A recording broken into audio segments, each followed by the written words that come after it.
in Jacksonville/Duval County, and I know how to work toward making this city safe. We can't be shy about speaking on things such as faith and politics. We have to remember, in a free society, the public square belongs to all of us.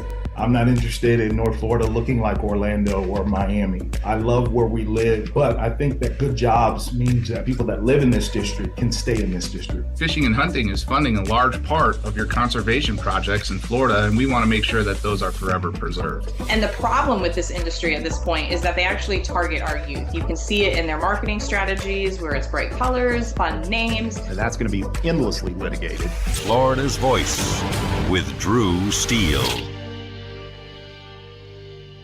What does life after service look like? Kicking back? Taking it easy? We believe it looks a little different. Fighting for all veterans. Making sure they get the benefits and care they've earned. Rebuilding communities after disaster strikes. And adapting to support today's veterans. Meeting them where they are. The VFW. Still leading. Still advancing. Still serving. Get involved at stillserving.org. I can trace family members who served from World War I to today, each one helping shape who I am. My family chose to share their stories with the Library of Congress Veterans History Project. Voices, letters, and memories that bring their service to life. Searching for their stories was easy. You can discover powerful stories too, told through the voices of America's veterans. Explore, remember, and share at loc.gov/vets. Half of young adults are at risk of hearing damage from loud sounds. So why is this happening? We know not to bake in the sun for hours and to get our eyes checked regularly. We buckle up to save lives. And we know that smoking kills. So do poor diet choices and poor life choices. But why are we so reckless with our hearing? We take hearing for granted. Hearing damage from loud sounds is permanent, but preventable. We take common sense steps for our health every day.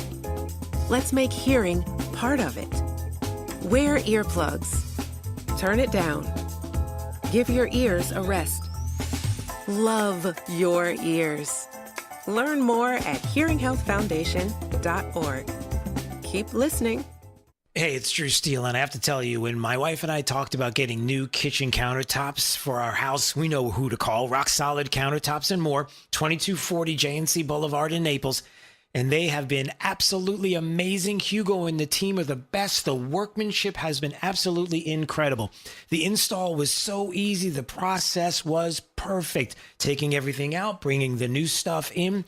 The quartz countertop is unbelievably beautiful, and my wife is super happy, I'll tell you. You know they have the best quality and selection of marble, quartz, granite, and a one-stop shop for all of your kitchen, outdoor, and bathroom needs. I've known it for years. I've lived in Southwest Florida 40 years. There was really only one place I was going to go. It's Rock Solid Countertops and More. I would suggest you give them a call, 596-7676.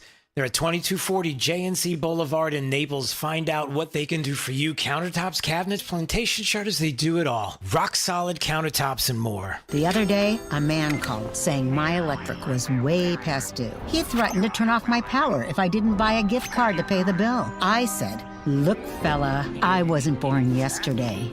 Gift cards are for gifts, not for paying bills, and I'm sure as heck not buying you a gift. So I hung up on the crook, and my lights never went out. Know the signs of scams and leave scammers in the dust. If someone asks for a gift card as payment, it's likely a scam. A public service message from the Better Business Bureau. We all have someone we love, like the favorite lyric in our favorite song.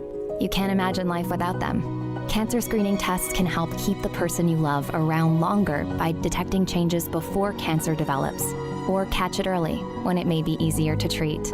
And many tests are available for free or are covered by insurance. It's time to sound like a broken record. Tell all your friends and family, I love you. Get screened. Visit cancer.org/getscreened to learn more. You know, a lot of times you have to choose between something high quality or something that saves you money. But if you could get both, why not? Especially when it comes to healthcare, and that is MediShare. You get both. Many families save $500 a month with MediShare, and that's huge. But it's also true that people wind up way more satisfied, too. The member satisfaction rate for MediShare is double that of the typical health insurance plan. Double. That's because MediShare works. It has for more than 30 years. It's a community of Christians who have shared more than $5 billion of each other's bills. People love having telehealth. They love the huge PPO network. So, yeah, really, you can save a ton and like it better. Imagine being happy with how you're taking care of your health care. So if you're self-employed or part of the gig economy, or you just want a plan you're happy with, you can call right now and get a price in 2 minutes. Here's the number. Just call 855-SHARE-40. That's 855-SHARE 40. 855-SHARE-40. Thank you for waking us all up out here, for all you do. Thank you for giving us a voice. For being out there helping keep the constitutional republic. I want to thank you for your support for veterans in the military. Educating us. Standing up for conservatism. Giving us the truth. Florida's Voice with Drew Steele. Oh, hey, everybody. Glad you're joining us today on Florida's Voice. My name is Drew Steele. Big D on the other side of the glass. You got Nina in the breaking newsroom. And you hanging out with us at FL Voice News on YouTube, Rumble, X, Facebook, and Instagram. Anytime you want to check out the program after hours, Florida's Voice with Drew Steele, the podcast, Apple Podcasts, Spotify, wherever you get it. And if you just want more of this show, then go. Sorry, I don't know I don't know what I'm doing. Rightline is your national voice, and we do a national program, 9 to 11 a.m. every single Saturday morning. You can check it out. We stream live on X and Facebook at Rightline News, so you can check the show out. The gang gets together, and we do national stories, and on great radio stations across the country. Is D there? There he is. How you doing today? I'm doing well. Happy Wednesday. Are you doing well, or are you like I'm doing right now, which is like, I don't know how I'm doing right now. I'm not sure how I feel about everything that took place in the state of Florida last night. Well, like, I'm kind of sure. D, is it safe to say that we've been burning the phones this morning between the two of us, talking about all of this all day long? Definitely one of our busiest mornings pre-show. Yeah, I would say that. It's like one of those, it's a readier day. You know what a readier day? It's when you get the phone to your ear and it's just there for way too long. And it's like, man, my ear is burning and it just hurts and you can see it. It was a readier day today. All right, for those that don't know, 2 of the 3 special elections were lost yesterday. Republicans lost to Democrats. We had one victory in Polk County. We'll get to in just a little bit, but let's talk about how the Republicans fell short, as it were, on these special elections in 2 different races, House District 87 and also the Senate race there in Tampa Bay, in that area. And we're going to get to that in more detail coming up, because scheduled to join us, I believe, in just a few more minutes is the Lieutenant Governor of the great state of Florida, Jay Collins, and he's going to join us. And that was the seat that he vacated to become the Lieutenant Governor. So I'd like to get his thoughts on that. I'd like to get his thoughts on that as well.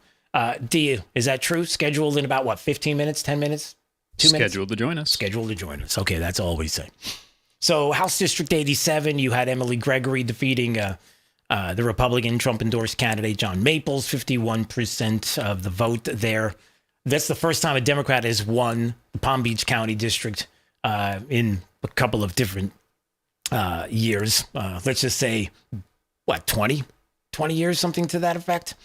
And it looked like, and it seemed as if you had Republicans early on that were going to have a turnout advantage on election day. And the Democrats came out big, usually like they do in early voting. 33,473 ballots cast out of 116,000 registered voters. So about a 28% turnout. Now, some of you might be saying, man, that doesn't seem like a lot. And you'd be right. It's not a whole lot when you consider what's at stake. But what is at stake? We're going to take a step back in just a second and talk about what is at stake. So you had this very good turnout for Republicans as far as the total that were there. Obviously not enough. Where did the shift come? Did the shift come between independents and NPAs? Yes, it did. So it begs the question there in that particular race, a couple of things that are happening. And you may even say the same thing about the Senate race as well there, Senate District 14. And Josie Tomkow, by the way, in Tampa, there said at District 14, the difference was 400 votes. 400 votes. That's not a lot. And so many things go through your mind. The first thing is when you have the Republicans getting out and voting, but then you find out that, or you're hearing or told that there was some Republicans that voted for Democrats. Do you really think that's the case? You never can tell. It's a story of, when someone says they're a Republican and they register as a Republican. I always worry about this. This is like the back of Drew Steele's mind is, man, when you have a 1.5 million advantage in the state of Florida, Republicans versus Democrats, the first thing is you can't be complacent. You can't tell me that somebody else will get the job done and don't worry about it. It'll be just fine. And then you find out and you wake up today and you find out it's not fine when it comes to these elections. Again, these matter. And the other part of it is that you have independents, apparently, where you had it a little lopsided for the Democrat. NPA is the same thing as you're hearing. And so, look, so many things you can get to. Heard that, who is it? Was it Forrest? Yeah, Forrest Saunders put this out on his X account talking about Evan Power and some of what he said. And I could just tell you, he said, we've seen this before. Special elections are just that special. It's not indicative of what can be expected in a general election. Just ask Tom Keene, the Orlando Democrat, who won a special election in House District 35 in 2024 to later lose to Republican Eric Booth just a few months later. So that's a big part of this as well. A couple of things I'm bringing up. I'm just giving you a little piece and a little taste of everything that I'm hearing and everything that I'm thinking, because there are some people that are raging, that are very upset that there were losses. Some are questioning the fact that certain people weren't mentioning anything about the races and didn't want to maybe endorse. And there's questions there that we'll get to in just a bit. But there's also the other side. Number one, the people that are raging because they can't believe that this happens when we have a Republican Party that is so dominant in the state of Florida. So how does something like this happens? And is it complacency? Is that what it is? Is it the candidates themselves and maybe they just weren't resonating? Is that part of it? And other things that go into this. The second part is, what if it was just the fact that it's a special election? And to Evan Powers' point, GOP chair, Florida GOP chair, we've seen this before because in 2024, you had an Orlando Democrat who won the special election in House District 35, only to lose a couple of months later. Is that what we're going to see now? Is this a case of the complacency in a special election? And there have been a lot, many times across the country where we're hearing about these special elections that are not going Republicans' way. And I don't know if that is a situation where people are just complacent. The other part of it is that there are people that are looking at this and saying, well, look, for now, we got 7 more months. Let's see what happens then. The dynamic changes. It'll be a whole lot different then. And people are going to be engaged. It could very well be that people were not engaged in the race. So it's one of a couple of things. It's about the candidates. It's about the engagement of Republicans overall who should have stomped and didn't. It's about whether or not there's questions as to when somebody says they're a Republican, you might want to vet and check and see. I don't know. A lot of questions with regard to that. So again, the other part of it is in the Tampa Bay area. Democrat Brian Nathan narrowly, again, defeated Josie Tomkow only by 400 votes. 400. And again, that's not a lot. 80,000 ballots cast among 297,000 about. So that's a 26% turnout rate. Could you do better? Yeah. And Republicans led Democrats in ballots cast, 36,000 to 29,000. The 12,000 votes cast by no party affiliated voters, more than 30 times the margin of victory. So, yeah, just a couple of questions about that. And, here we have one other thing that I just want to make sure that we play here. And I believe we have Jay Collins standing by. In just a second, we're going to bring him in. But here's the other part of it. And this is sort of like the 30,000 foot view part of it. And it came last night on CNN. Just a segment that was out there. Portion of the segment. So you have Val Demings, former congresswoman from the state of Florida, right? Central Florida. And you had Adam Mockler, who's with the Midas Touch Network. And if you don't know about the Midas Touch Network, you could let's just put it this way.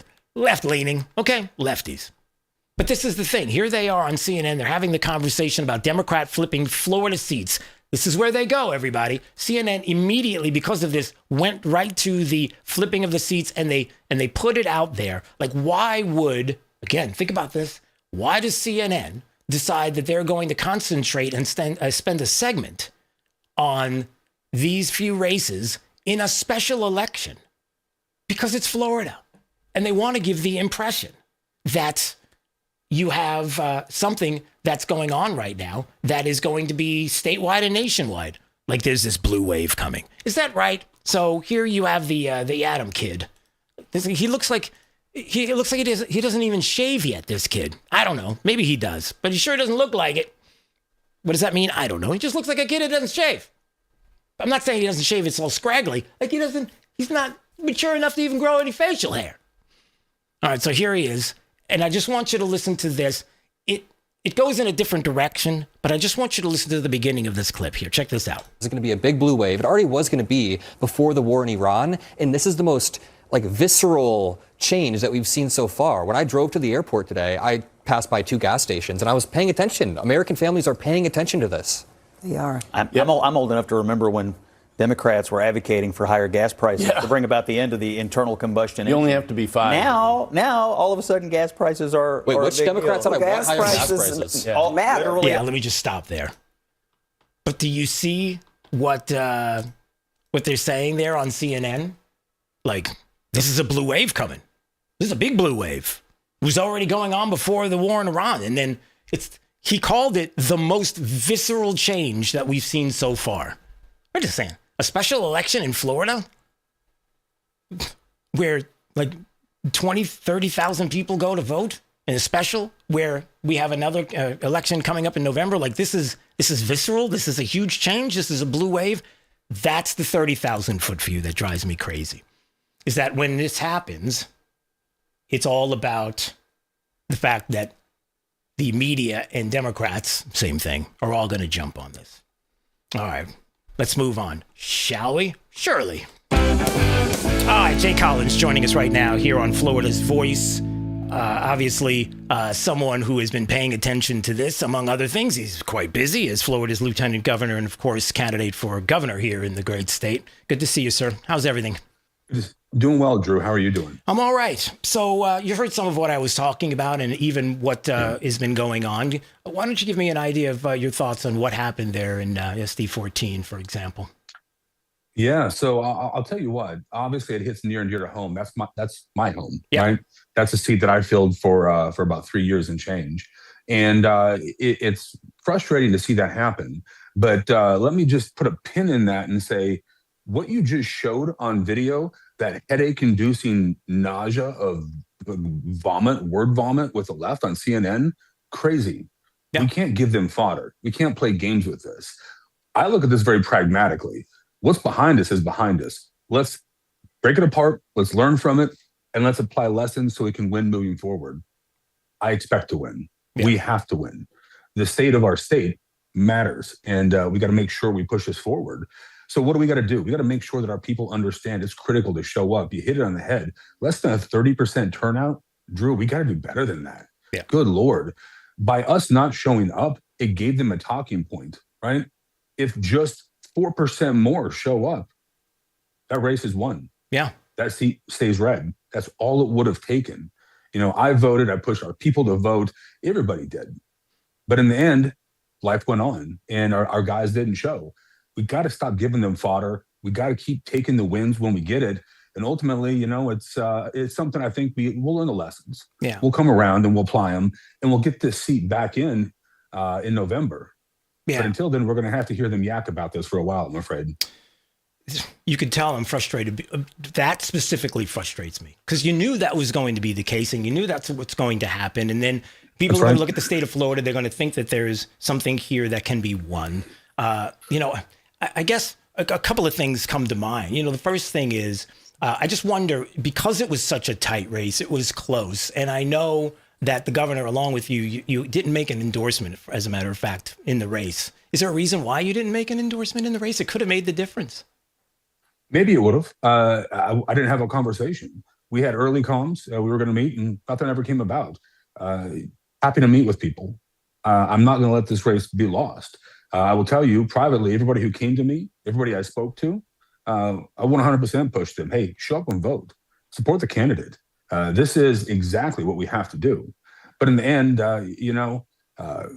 stood there, was ready, happy to help how I can. Yeah. And I know the district. So yeah, and that's and for a lot of people when they talk to me today, they get worried, and it's just the two of us talking, sir. Nobody else is listening. It's just us.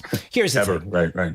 We want to make sure that we understand who the political enemies are, and it's serious, and it's not us. Right? It's not the Republicans against the Republicans. It's not party against party. Like, we can't do this. We can't afford to do it because we have too much headwind when it comes to the media and money that's going to be showing up in all of this. So the worst thing we can do, and the last thing we want to do, is do something or not do something because there's personalities in this, or somebody said something to somebody, or whatever the case may be. We can't do that. I'm sure you agree with that. We just can't have that kind of treatment, Republicans on Republicans. It's got to be, look, all hands on deck, let's go, because the next one could be the one we lose, and then things get squirrely. Yeah, Drew, we can't afford to lose this seat come November. Right. 4 years of losing the Tampa Bay senatorial seat is critical. We fought hard to win that. We got a lot accomplished because of that. And ultimately, Hillsborough County flipped red, right? Yeah. That momentum has to continue moving forward. Look, 100% agree. The enemy is not inside our nation, even what I'll tell you. There are countries who want to decimate us. The more we understand that the American people matter and the conservative values, frankly, that we talk about, they're American values we grew up with, Drew. Yeah. And they matter because they got us where we are. That's what we continue to fight for. And the fact is this, look, I'm happy to help however. And, I'm always there, happy to do what we need. But I'm also, I'm running all over the state. I can't force myself on someone, but I'm here. We all need to do that. Look, this is a critical time. We're the Republicans. We have to come together. We have to band our people together and fight. Yes, there are elections going on. Yes, we're busy. But believe me, I care about that seat. I knocked, as a team, over 100,000 doors in that space. It was critical. We shifted that. Our whole team did. And it changed the thought process in a seat that people didn't expect me to win back then. Yeah. So we did it. Do you expect that then yourself, the governor, others might be more vocal when it comes to what's coming up in November as far as the election in that seat? You think you're going to be? I think that I would love to sit down and talk about the seat. And if they want me to help, I am happy to help. But I'm not going to force it and mess up their plans. Yes, I'll weigh in. You got to have that. I don't know who all is going to be in the primary. I know Josie has announced. I don't know if anybody else is. But in the end, yes, we got to get behind the candidate. We can't afford to lose the seat. You're right. And by the way, Jay Collins joining us here on Florida's Voice, Florida's lieutenant governor and candidate for governor here in the state. And when we have, especially with what's going on overseas, listen, we've got enough enemies that we have to deal with overseas. We have to worry about the enemies that are within, much less the political enemies that we have that everybody knows about. I mean, the Democrats would love nothing more than to see this state fail on all different levels in all different ways. We cannot let that happen. But now we go to something else. And if you don't mind me asking about your thoughts on what's going on with Iran and even what's happening there, because you got this 15-point plan the president puts out. Somebody over there rejected it. I don't know who's running the show, but somebody apparently said, it's like, if the IRGC is the one that's running the show now, then clearly they've got some problems because that's not leadership. So I don't know who it is. I don't know. What are your thoughts about what's going on right now? Well, I think, Drew, you hit it on the head, right? With the IRGC, you're seeing whatever's going on with the hardliners. probably pushing back against the people who really just want to save their people and make a difference. I applaud the president for stepping forward and leading on this issue. We saw that the 82nd Airborne Division, one of the BCTs, is deploying forward. That's that readiness brigade that's going on the ground. And that's a fulcrum. That's a tool to help apply pressure regionally. We'll see where they go and what happens specifically. But you got to wonder who we're dealing with. And we have to apply pressure to get them to do the right thing and protect their people. And Drew, it is frustrating. It is. Nobody wants to be at war. My friend, I've been to war. I want peace. But you also got to have the courage and conviction to stand for what matters. Because ultimately, if we ignore everybody abroad, the terrorists will eventually be on our doorstep in droves. And we can't let that happen. Yeah, I can play all day long Democrats talking about imminent threats. For years, decades, they've been talking about it. That's right. Now, all of a sudden, we realize that enough is enough. And because Trump or because Republicans, then all of a sudden now things have changed. So, you don't have a problem. Obviously, I don't want boots on the ground. You don't want boots on the ground necessarily. But we have to continue. If things change, if the structure of what has been is going to change there in the Middle East at all with regard to the passage of oil, who's going to be in control of that? Why not? I'll say it this way. Me personally, why not be us? Why not have us in control where we can make sure that we don't have this issue, even with changing markets in the future over and over again? Enough is enough. Yeah, I don't want boots on the ground, and I don't want to nation build. We did that in Afghanistan for 20 years. The problem is, if you do this and you lose focus, then you create enemies when you break that and move on, right? It causes issues. Yeah. You either have to be committed long-term, which I don't know financially is the right thing for our people. We have plenty of things to solve here, but we also have to do what the president's talked about: peace through strength, walk softly and carry a big stick. And, he's holding them accountable, which is good. Because don't forget the IRGC, the Ayatollah 2.0, 3.0, they're bad people. They wanted to kill Americans, and many of them did, in fact, kill Americans. And dealing with this is something we've had to do. We sometimes forget when you hear the leftist and liberal talking points that Iran's been behind this access of terror for quite a while. Yeah. And they had to be dealt with. All right, so we got about a minute. Talk about the campaign real fast, some of the things that are going on. How's it going? Good, man. We're all over the state all the time. We're doing the best we can to communicate in county by county by county, hundreds and thousands of people every single week. And it's been good. The feedback has been fantastic. The best part of this job, Drew, what I love as being lieutenant governor, what I love about being on the campaign trail is sitting and talking to people, Floridians, for who they are, how they are, where they are. Ultimately, it makes a difference, especially in a crowded type primary. It comes down to people. Win with the people, make a difference there. There you go. All right, sir. I appreciate you coming on here today on Florida's Voice. As always, I look forward to the next time we get together, okay? Appreciate you. All right, we'll God see bless, you. bro. God bless. All right, that's Jay Collins joining us on Florida's Voice, Florida's lieutenant governor and candidate for governor here in the state. All right, Strata Air Conditioning and Heating. You got somebody. If you're like, I need somebody, my air conditioner is completely messed up. Well, I'm telling you, you got somebody. I know somebody, and now you know somebody. And you want to make sure your AC doesn't take any time off. The summer heat is coming. So get ready. Maybe a Strata AC tune-up. Reach out, strataac.com. You can schedule an appointment, get a text confirmation, even track your text progress to your home across the state, stradaac.com. You ought to call Strata. License number CACO 43953. Top of the news next. You're listening to Florida's Voice with Drew Steele. A lot of times you have to choose between something high quality or something that saves you money. But if you could get both, why not? Especially when it comes to healthcare, and that is MediShare. You get both. Many families save $500 a month with MediShare, and that's huge. But it's also true that people wind up way more satisfied, too. The member satisfaction rate for MediShare is double that of the typical health insurance plan. Double. That's because MediShare works. It has for more than 30 years. It's a community of Christians who have shared more than $5 billion of each other's bills. People love having telehealth. They love the huge PPO network. So, yeah, really, you can save a ton and like it better. Imagine being happy with how you're taking care of your health care. So if you're self-employed or part of the gig economy, or you just want a plan you're happy with, you can call right now and get a price in 2 minutes. Here's the number. Just call 855-SHARE-40. That's 855-SHARE-40. 855-SHARE-40. Hey Max, you look absolutely dashing in that purple tie. Ready to harness the world? You bet, Daisy. I'm ready as I'll ever be. And might I say, your purple tie really pops with your vest. Thanks. I almost went with a cape, but didn't want to come across as pretentious. Nonsense. Anyone in our line of work should rock a cape.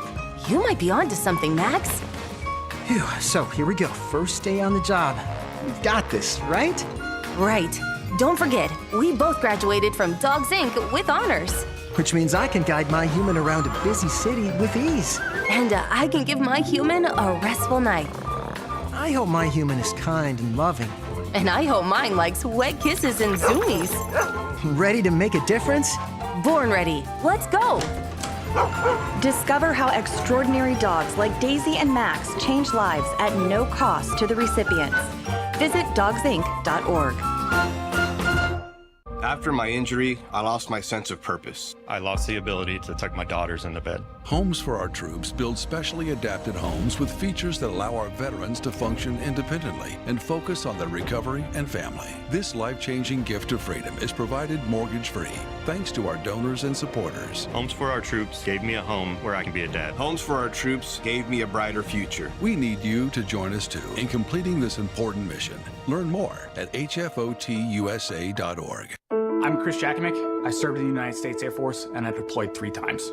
Being a veteran, it's interwoven into your DNA. It is really the absence of the connection and the purpose that can really drive a lot of veterans to some negative thoughts. For those who are in a suicidal crisis, the window of time to save somebody's life is very short. Our duty is to protect ourselves and protect our families. And one way you can do that is store your weapons safely. Store all your guns securely. Help stop suicide. Brought to you by End Family Fire and the Ad Council.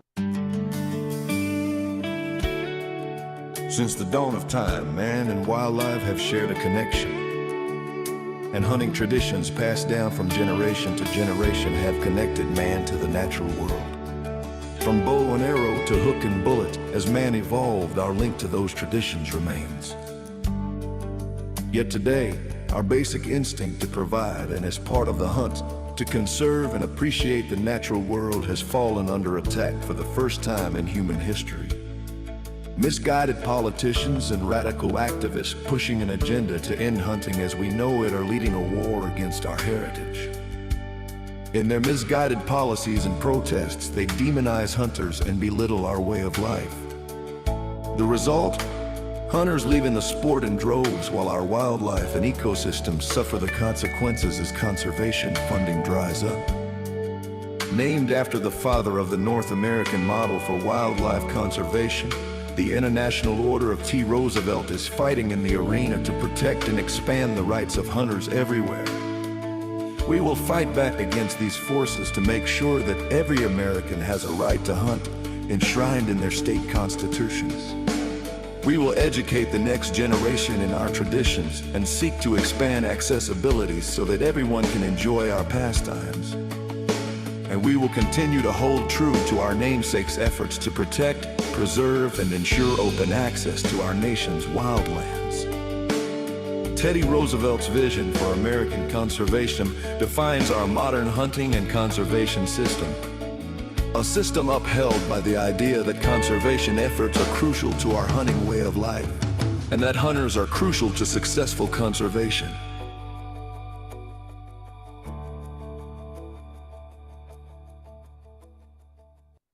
Hey, it's Drew Steele. Look, are you still playing defense with your money? It's time to shift gears and seize the fresh opportunities this new pro-business environment has to offer. That's exactly what certified financial planner professional Alfie Townsend and the team at Advantage Retirement Group do for high net worth investors like you, helping you go on the offense with advanced tax strategies, thoughtful risk management, and forward-thinking financial planning. Imagine enjoying the retirement lifestyle you've worked so hard to achieve, all while staying one step ahead and in a changing world. You've got to do it. Alfie and his team design personalized strategies to strengthen your financial foundation so you can focus on living life on your terms. Ready to find out more? Text VISIT to 239-747-7470. Again, you can call or text 239-747-7470. Schedule your one-on-one consultation today and see how a proactive approach can help you thrive no matter what the market does next. Don't wait. Call or text VISIT to 239-747-7470 right now.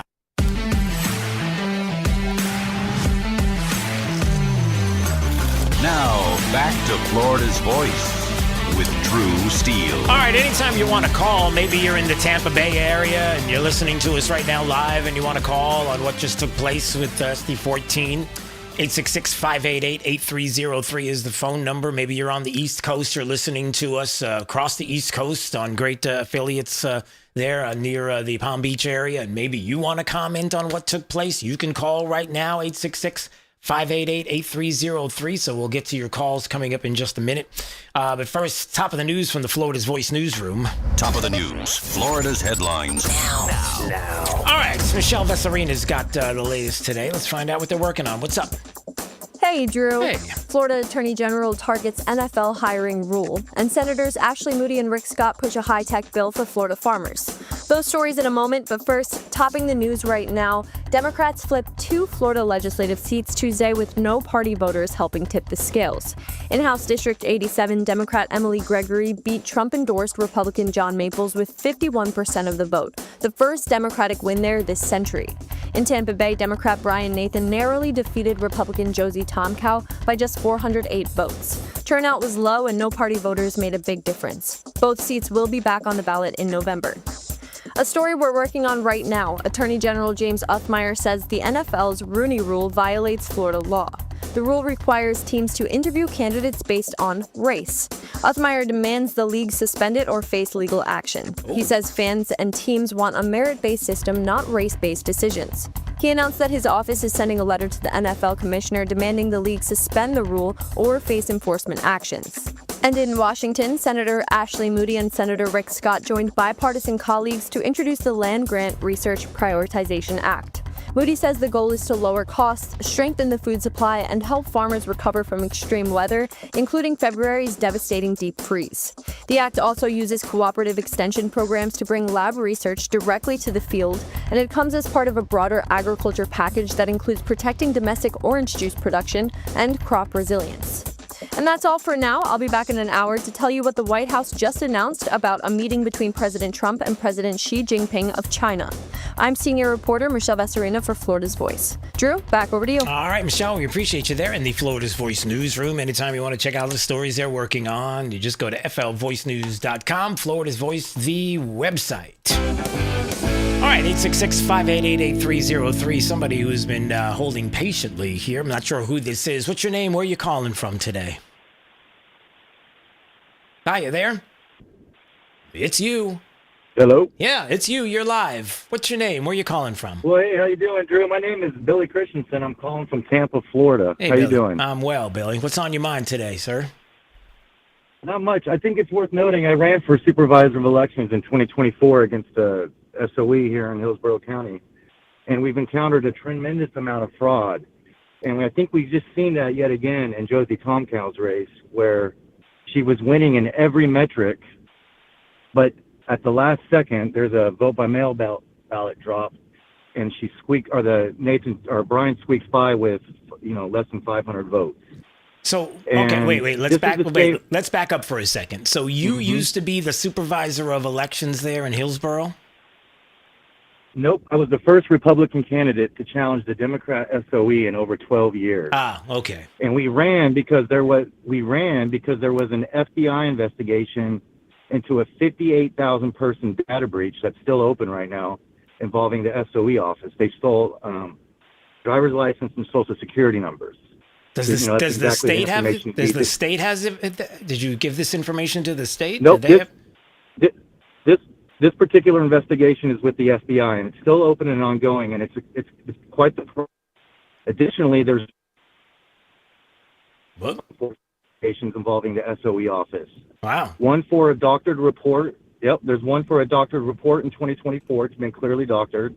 A second one for over 4,000 illegal vote-by-mail ballots sent out by the SOE office, which is obviously under investigation. And the third and most concerning is the Hillsborough County Sheriff's Office was called to a trespass call at a hotel in Tampa, and they discovered individuals from Georgia with illegal vote-by-mail ballots. They admitted to being solicited online, responding to the ad. They've been doing this for years. This is all under FDLE investigation. And you just had Lieutenant Governor Jay Collins on. Josie was running for Lieutenant Governor Collins' vacated seat. Yeah. Jay is intimately familiar with these issues ongoing in his home county. Like you said, Hillsborough is his home county. Yeah. Yet you don't hear a word from anyone about these ongoing investigations. So here we have I'll tell you what. Special election. Well, do me a favor. I don't want to interrupt you. Forgive me for interrupting you. The only reason why is because we've got CFO Blazing Golia standing by, and I've got to get to him, and I don't want to keep him waiting too long. But do me a favor. Why don't you email us? I'm going to put you on hold here. Stay right there, and I'll put you on hold, and I'll get your information so that you can get that to him, because I got to be honest, I don't know what you're talking about. I'm just being honest. I don't know what he's talking about, but I will get it to D, and D will get it. We'll figure out what's going on, and I'm not sure. That was kind of an odd twist, but all right. Hey, listen, we'll look into it. I don't know what's going on with that. I'm not sure what's happening, but we got to move on right now. All right. The CFO of the great state of Florida is Blazing Golia, is joining us right now on Florida's Voice. You know, I was talking about you yesterday. Were your ears burning that I was talking about you yesterday at all? They were. I was driving and I stopped and I said, I think Drew Steele is actually talking about me right now. And you knew because you were listening. That's why you were actually listening to the show live, and you're all right. Maybe not. All right, I'm just getting ahead of myself. I was talking about you because I was bringing up what's going on in Citrus County. Do we have? Maybe we should reverse engineer this. Are there any good counties out there? Are there any counties that are like, hey, they're doing a fantastic bang-up job? Because I get worried every time you end up in a county. I'm worried about what's going to happen next. What in the world's going on in Citrus County?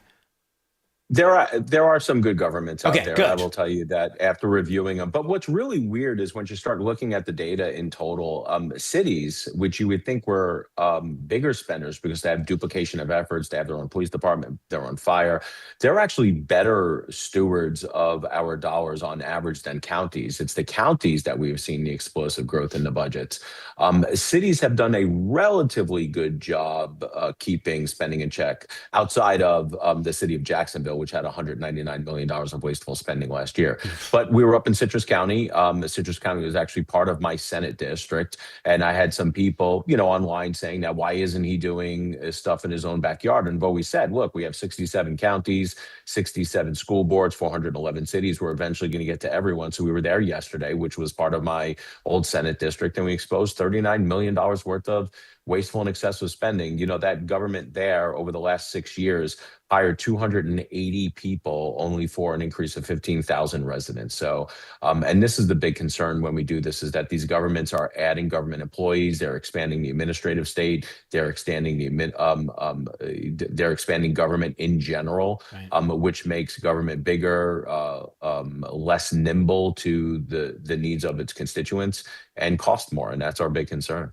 Yeah, and you brought this up on your X account, and sometimes people need to hear this because this is how you make it hit home. Because I think there are some people that listen to us talk about this. They hear these numbers. I mean, we hear trillions from the government. We hear these millions and the waste, fraud, and abuse and things are going on. But then ultimately, it's about the tangible. Like, how does this affect me? And you even brought it up on your X account, talking about family of four and what that looks like when you're talking about how it affects people, the numbers itself, for like every person moving to Citrus County government, spending over $5,000 to deliver services for every family of four, it comes out to $20,000. I mean, that's when you start going, all right, well, hold on a second. That's me. Now I start seeing this. I mean, this is money that should not be coming out of my pocket like this to be wasted. Yeah, look, as CFO, my main job is to make this state as affordable as possible. I'm going to fight tooth and nail, day and night, 24 hours a day, 7 days a week, to make sure that we don't turn this place into New York.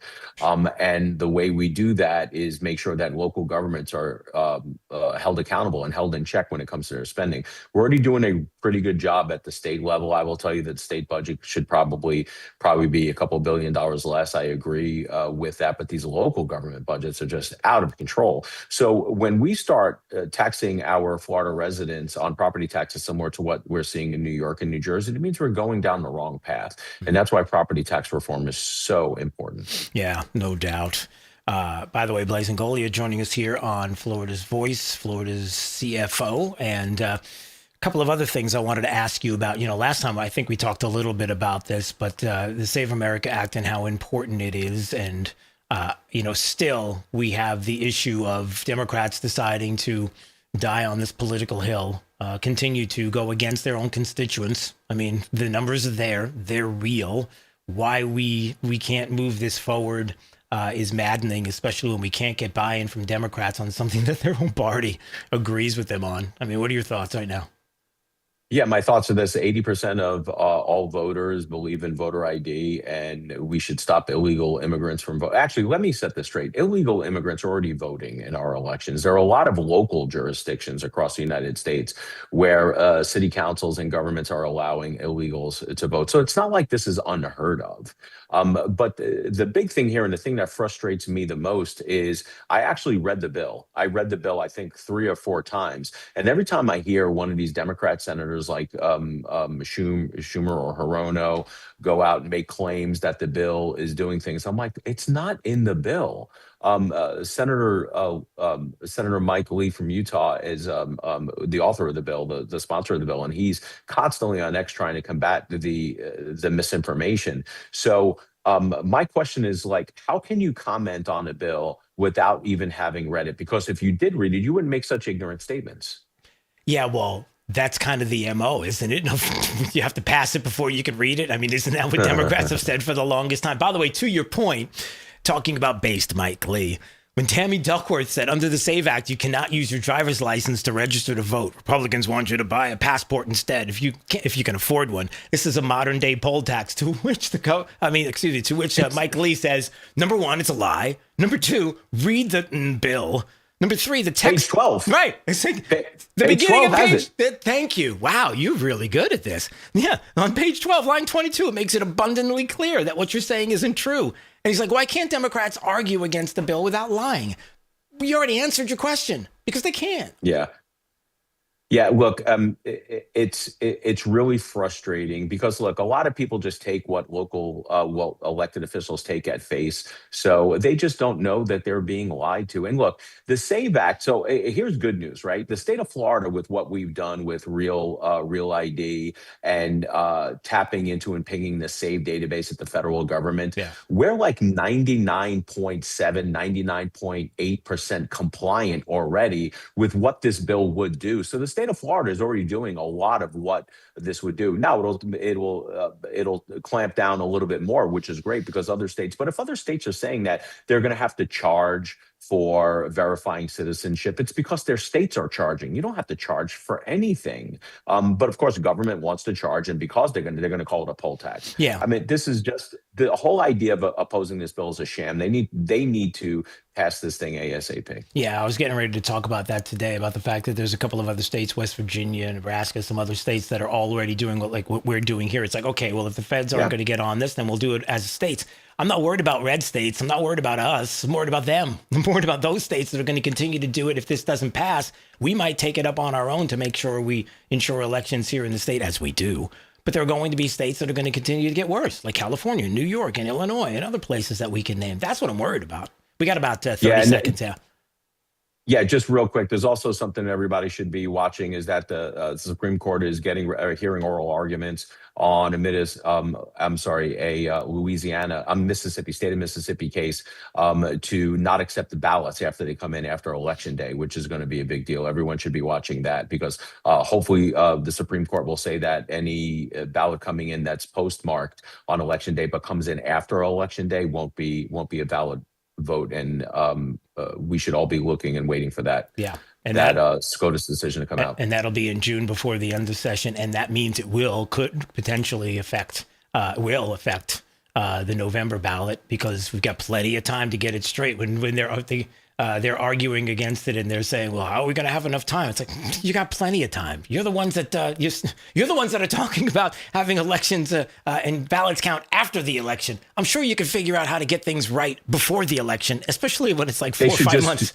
They should just do what Florida does and they'll be fine. Yeah, that's just look to us. Tell a leftist state to look to Florida for guidance. What do you think is going to happen? Anyway, all right. Great to see you as always. All the best. God bless. We'll see you soon. You got it. Take care. All right. That's Blazing Golia, the CFO of the great state of Florida, joining us here on Florida's Voice. 866-588-8303 is the phone number. We'll be back.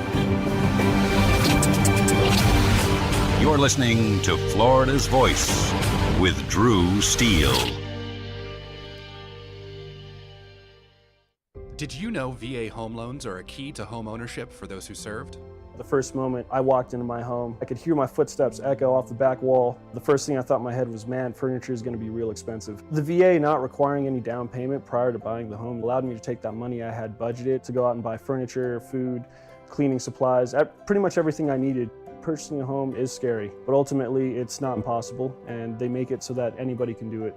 To learn more, visit va.gov/home loans. For 25 years, the Library of Congress Veterans History Project has collected and preserved the experiences of America's heroes. From original letters to oral histories, these first-hand accounts bring history to life, one voice at a time.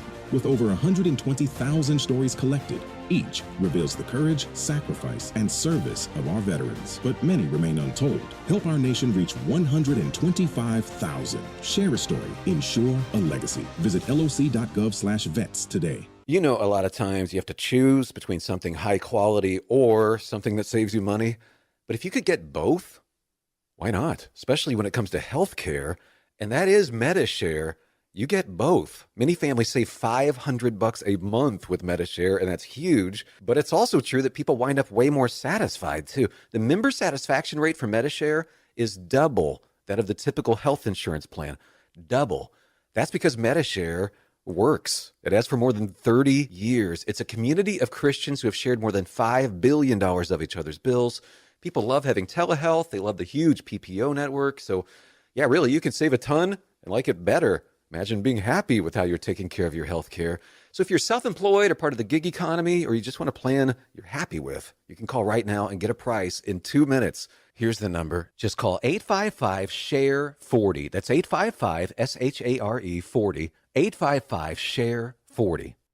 When I was 19 and I was going to shows, I was not thinking about permanent hearing loss. I wasn't thinking about tinnitus. Sometimes my kids are having a conversation with me and that ringing starts in my ear. They're talking to me and I hear their voice, but I can't focus on what they're saying. The audiologist, he told me that most of his clients are not old people. They're kids that have their earphones in. I have a lot of regret about not protecting my ears sooner. Protect your ears at all times, no matter what. It's not something you can get back.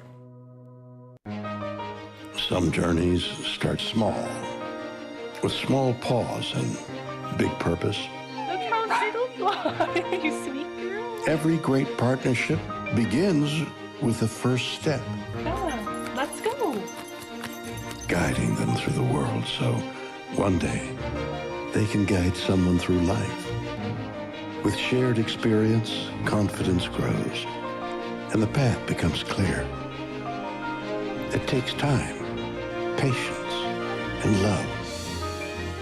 But the reward lasts a lifetime. Hey, good girl, Dad. You don't just raise a puppy. You raise a future. Become a Dogs Inc. puppy raiser. Give a dog a purpose. Give someone hope. Learn more at dogsinc.org. Hey, it's Drew Steele. Listen, I've lived in Southwest Florida long enough to know that when I needed countertops, you go to the best. Who's the best? Rock Solid on JNC Boulevard in Naples. First of all, Rock Solid's consultants, I wasn't really sure what I wanted, but I knew that they were knowledgeable, gave me all the information I needed to make the best decision. I love that fabrication is done on premises. It's not like they're subbing out the job to some third party, right? If you're looking for countertops, backsplash, you know where to go. Rock Solid, JNC Boulevard in Naples. Now, back to Florida's Voice with Drew Steele. I heard a voice in my head telling me to go, so I sprinted over there and it said some pretty good things about me. You gotta press down really hard. Then I did CPR on him. God gave him supernatural strength to just roll this man over and start performing CPR, gave him that knowledge, because he learned that within 24 hours, used it. It was amazing. Hey, D, check this out. This is your good news story of the day. You like the good news stories of the day. I probably should have saved this to the end of the show to wrap it all up, because I don't know what's coming next.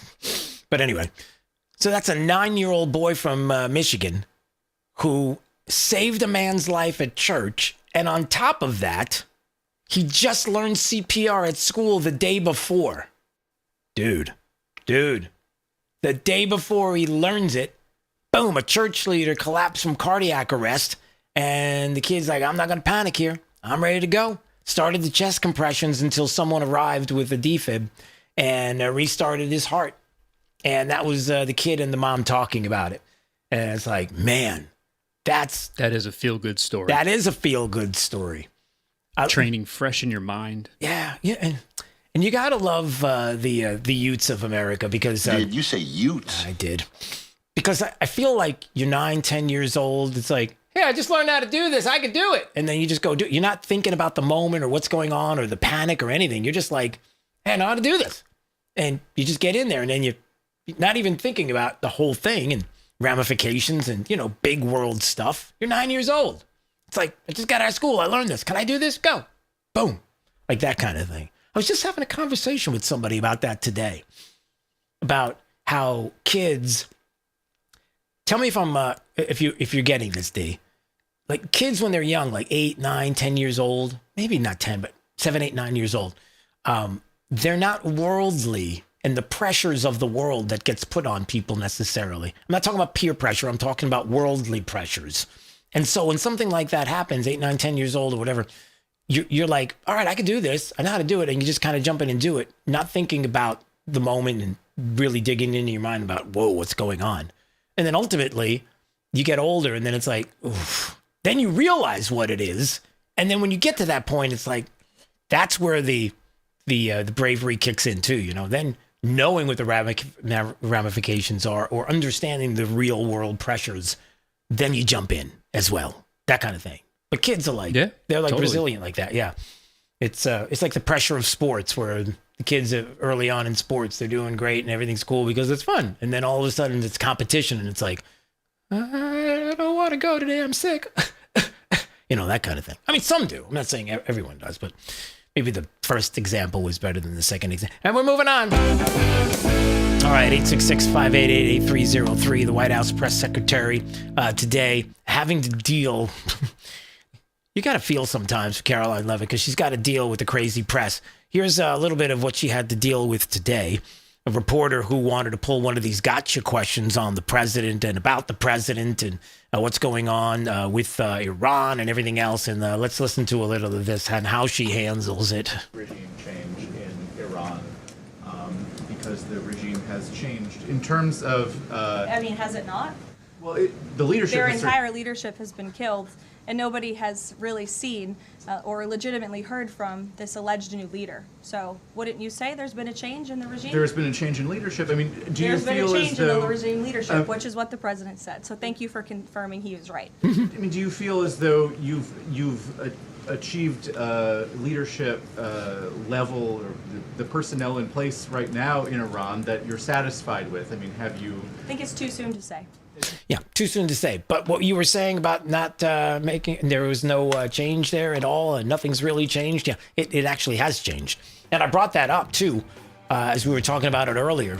It's like the IRGC, are they the ones, the military guard, they're the ones that are making the decision? That's not leadership, that's like a coup. Like, who is running the show? The military's running the show? Who's running the show? You're listening to Florida's Voice with Drew Steele. My name is Corporal Bradley Joseph Seitz. Jerry Reed. Kate Weber. These are real veterans facing a real challenge. I have PTSD. And I have PTSD. I have PTSD. Post-traumatic stress disorder can happen to anyone. I was still in a war zone in my mind. But treatment can turn your life around. Treatment has really saved my life. To learn about PTSD and how treatment can help you, call your local VA medical center or visit ptsd.va.gov. The best words to hear at the TSA security checkpoint? You're good to go. So check before you jet. Avoid delays at TSA security checkpoints by making sure you have an acceptable form of ID. That means a real ID, passport, or other acceptable forms of identification. Visit tsa.gov/ID to check the full list of acceptable IDs. Avoid travel delays by checking ID requirements, and you're good to go.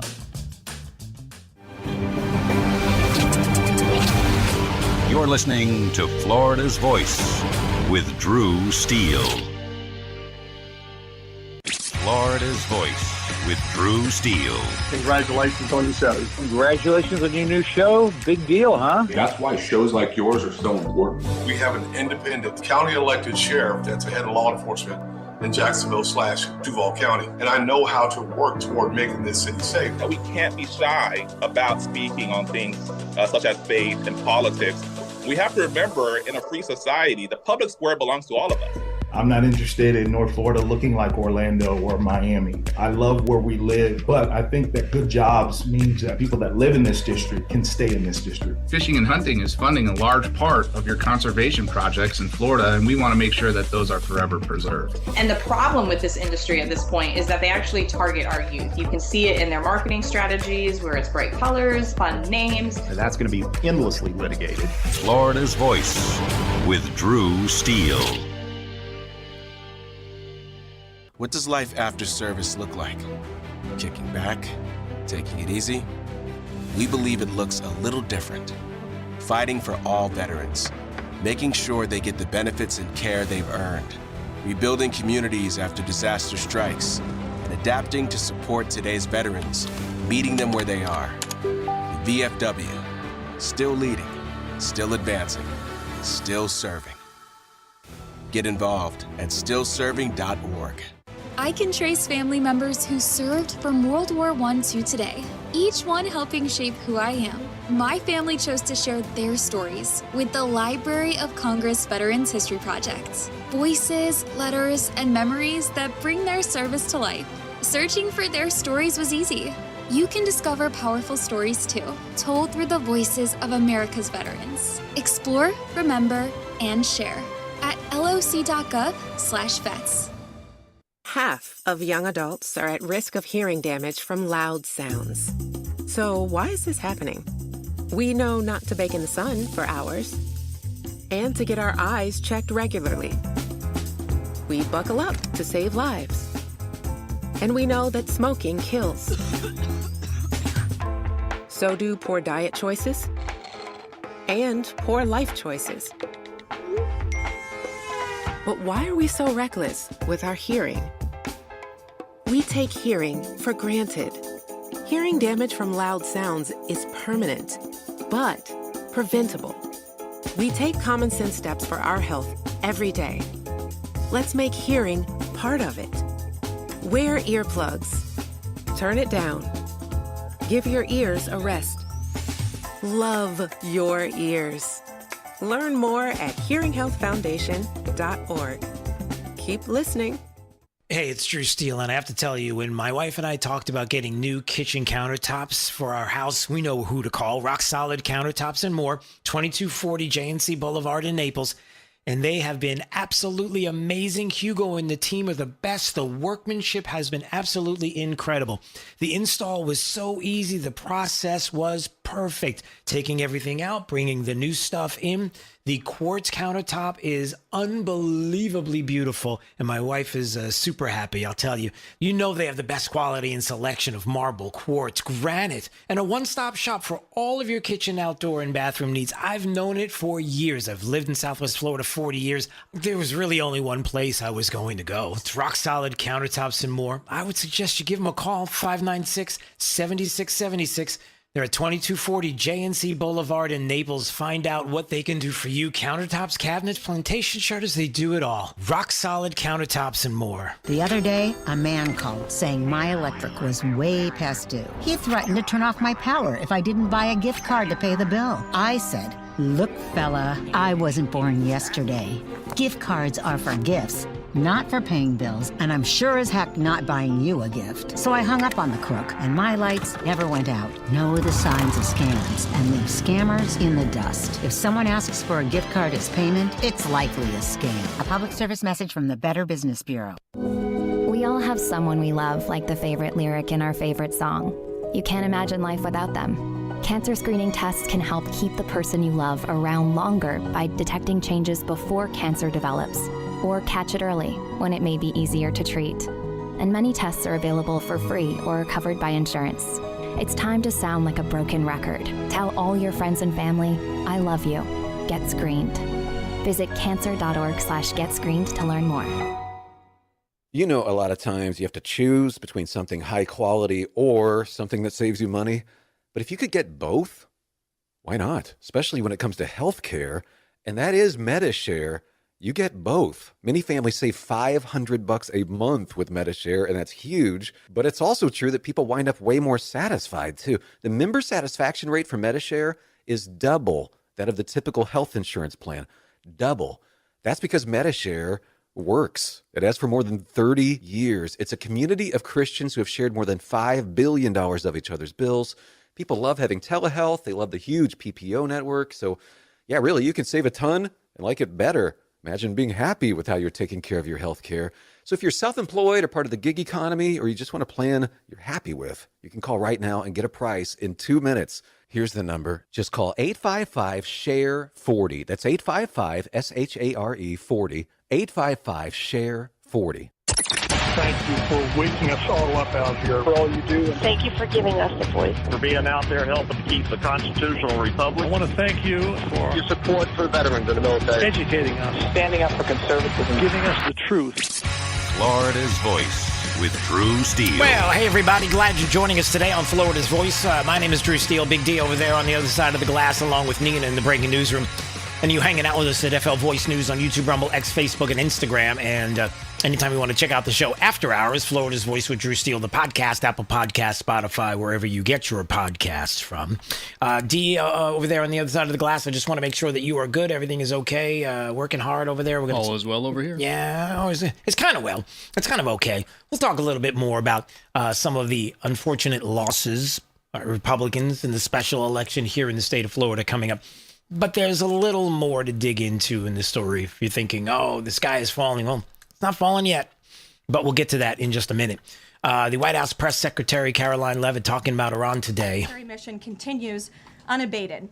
From the outset, President Trump and the Department of War estimated it would take approximately 4 to 6 weeks to achieve this critical mission. 25 days in, the greatest military the world has ever known is ahead of schedule and performing exceptionally. Day by day, the Iranian regime is being crippled, and their ability to threaten the United States and our allies is being significantly weakened. So a little bit of the White House press secretary. We'll get to more of what she was saying today, coming up in just a few more minutes. But in the meantime, I want to bring in Andrew Harding. He's a senior associate for national security coalitions at the Heritage Foundation, heritage.org. Appreciate a few minutes of his time today. It's Drew. How are you, sir? I'm doing all right. About yourself? I'm well. So how do you think everything is going? You know, one of the things I was going to ask you about Iran that I thought was interesting is obviously the 15-point plan that the president put out there, rejected. I'm sure, you know, we kind of figured that was going to be the case. By whom, though? Because is it the IRGC? Because in that case, you're telling me that the military is in leadership? Like, that's who's there now. Who are they even dealing with getting through all of these different intermediaries? I'm just wondering what everything looks like. Maybe you can clear some stuff up for me here. Absolutely. I think the military campaign, Operation Epic Fury, is going very well. I think the president and those supporting the effort, such as Secretary Hegseth and General Kane, have been very correct in saying that it has obliterated Iran's conventional military capabilities, including its navy. I think we've seen now almost 150 naval vessels sunk now. And of course, the United States and Israel have had air superiority for multiple weeks now and are bombing targets at ease. Now where it's getting more interesting, and to your point, is on the diplomatic side of things this week. Something changed over the weekend. Clearly, the president believed that Iran must have come to the table with something more concrete or demonstrated a willingness that they didn't show about a month earlier to come to the table that the president is interested in. But also, to your point, it is a question of who is he actually working with. Apparently, the Ayatollah is still in some medical condition, but maybe he's communicating with the IRGC, the Speaker of the Parliament. And to your point of the IRGC, they're very embedded in Iranian politics, and they have a lot of power. So while they may not be former politicians, political members have strong ties with that group. So I think we are potentially seeing a breakthrough. Obviously, I remain skeptical of what Iran may say or try to do, but perhaps we may see something now over the next few days that the president finally likes. How do I put this the right way?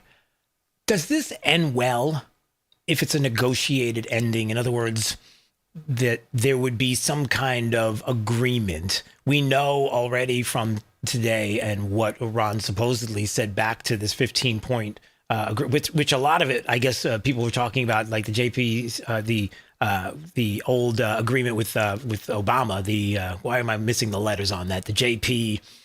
JPOA? Yeah, that's the one. The JPOA. Okay.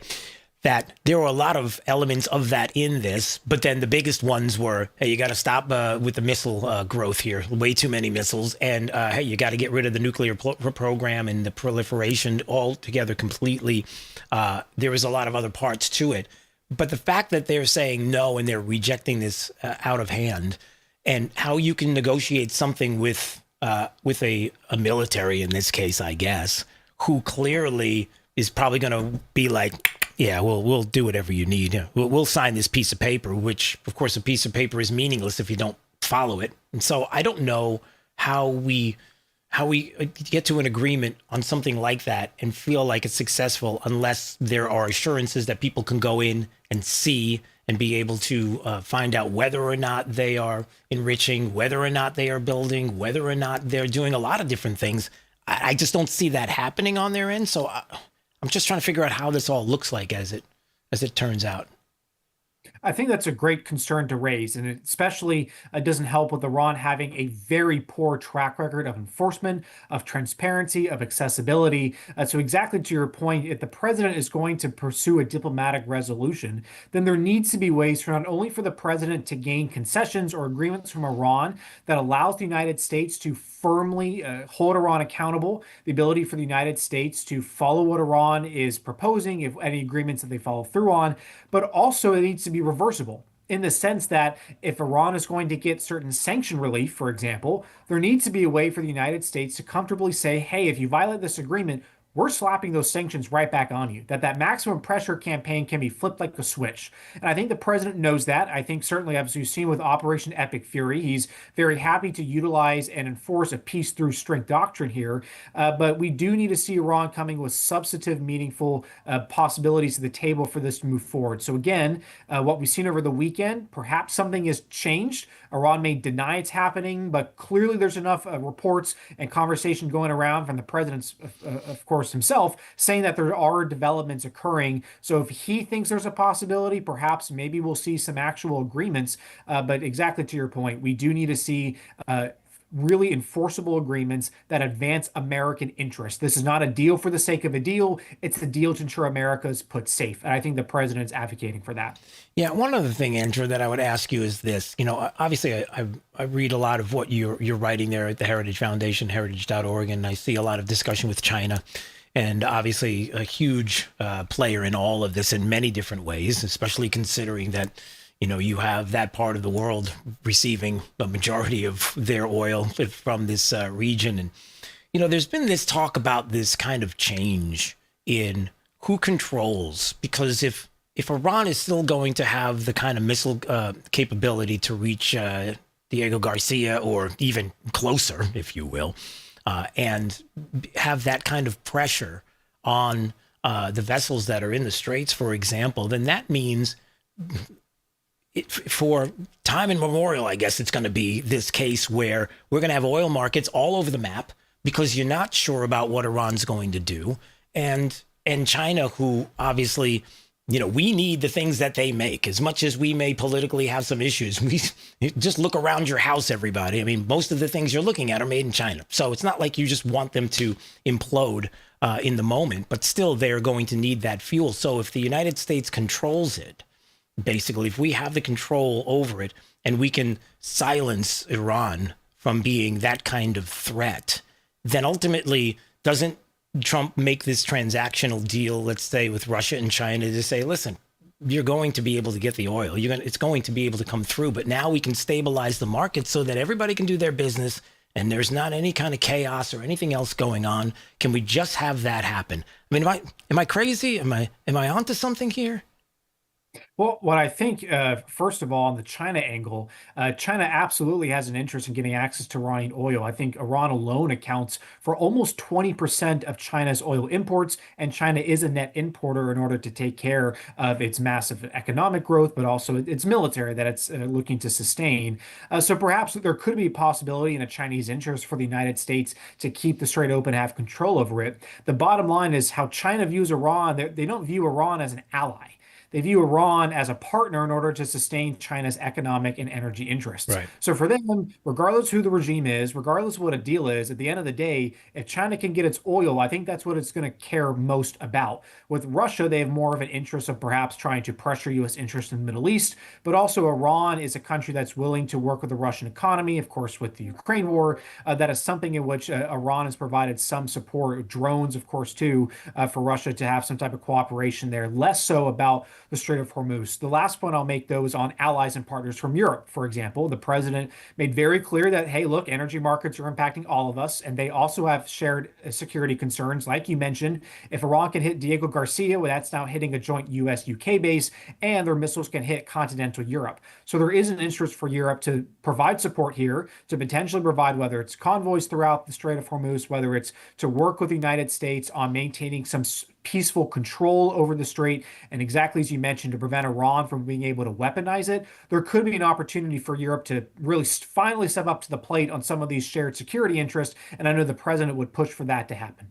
And it all depends on what happens with Iran and these missiles and their ability to fire them off and their proxies and the like. That's why it's so critical that if this goes, I can't even imagine if that threat goes away, Andrew. Can you even imagine what everything looks like, not just in the region, but around the world? If that threat is gone, a lot of things change. Commerce changes. I mean, the peace that you would see, the businesses that can grow, the things that can be brought into areas, into the Middle East that they have been looking for. I mean, I hear a lot about the data centers and different things, but the growth there, it will only happen if we know that there are bad actors that are off the playing field.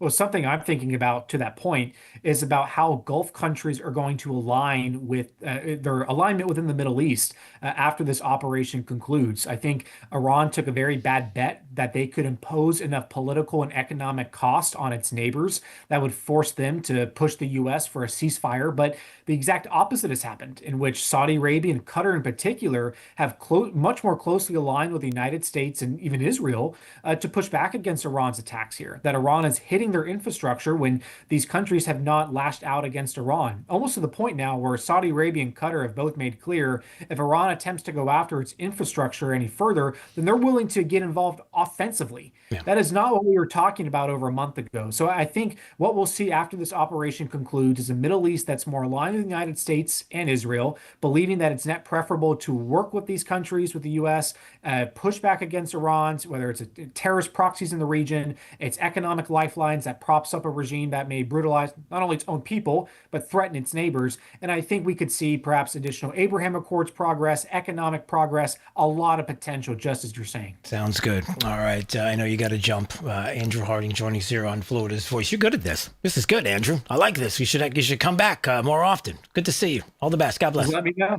All right. Happy to do it. Thanks so much. See you soon. That's Andrew Harding joining us, senior associate there at Heritage Foundation, heritage.org. We appreciate a few minutes. All right, what else we got going on? By the way, I was trying to say the JCPOA. I don't know why I couldn't get it out. Sometimes you haven't It's just heard. one of those days. Yeah, no, it's not one of those days. It happens almost every day. But You're just one of those people. Thanks. Thanks. Well, when it comes to the JCPOA, you haven't heard about it for so long that the idea that once it does pop up, that you have this, when you're not talking about it a lot, and that's what ends up happening.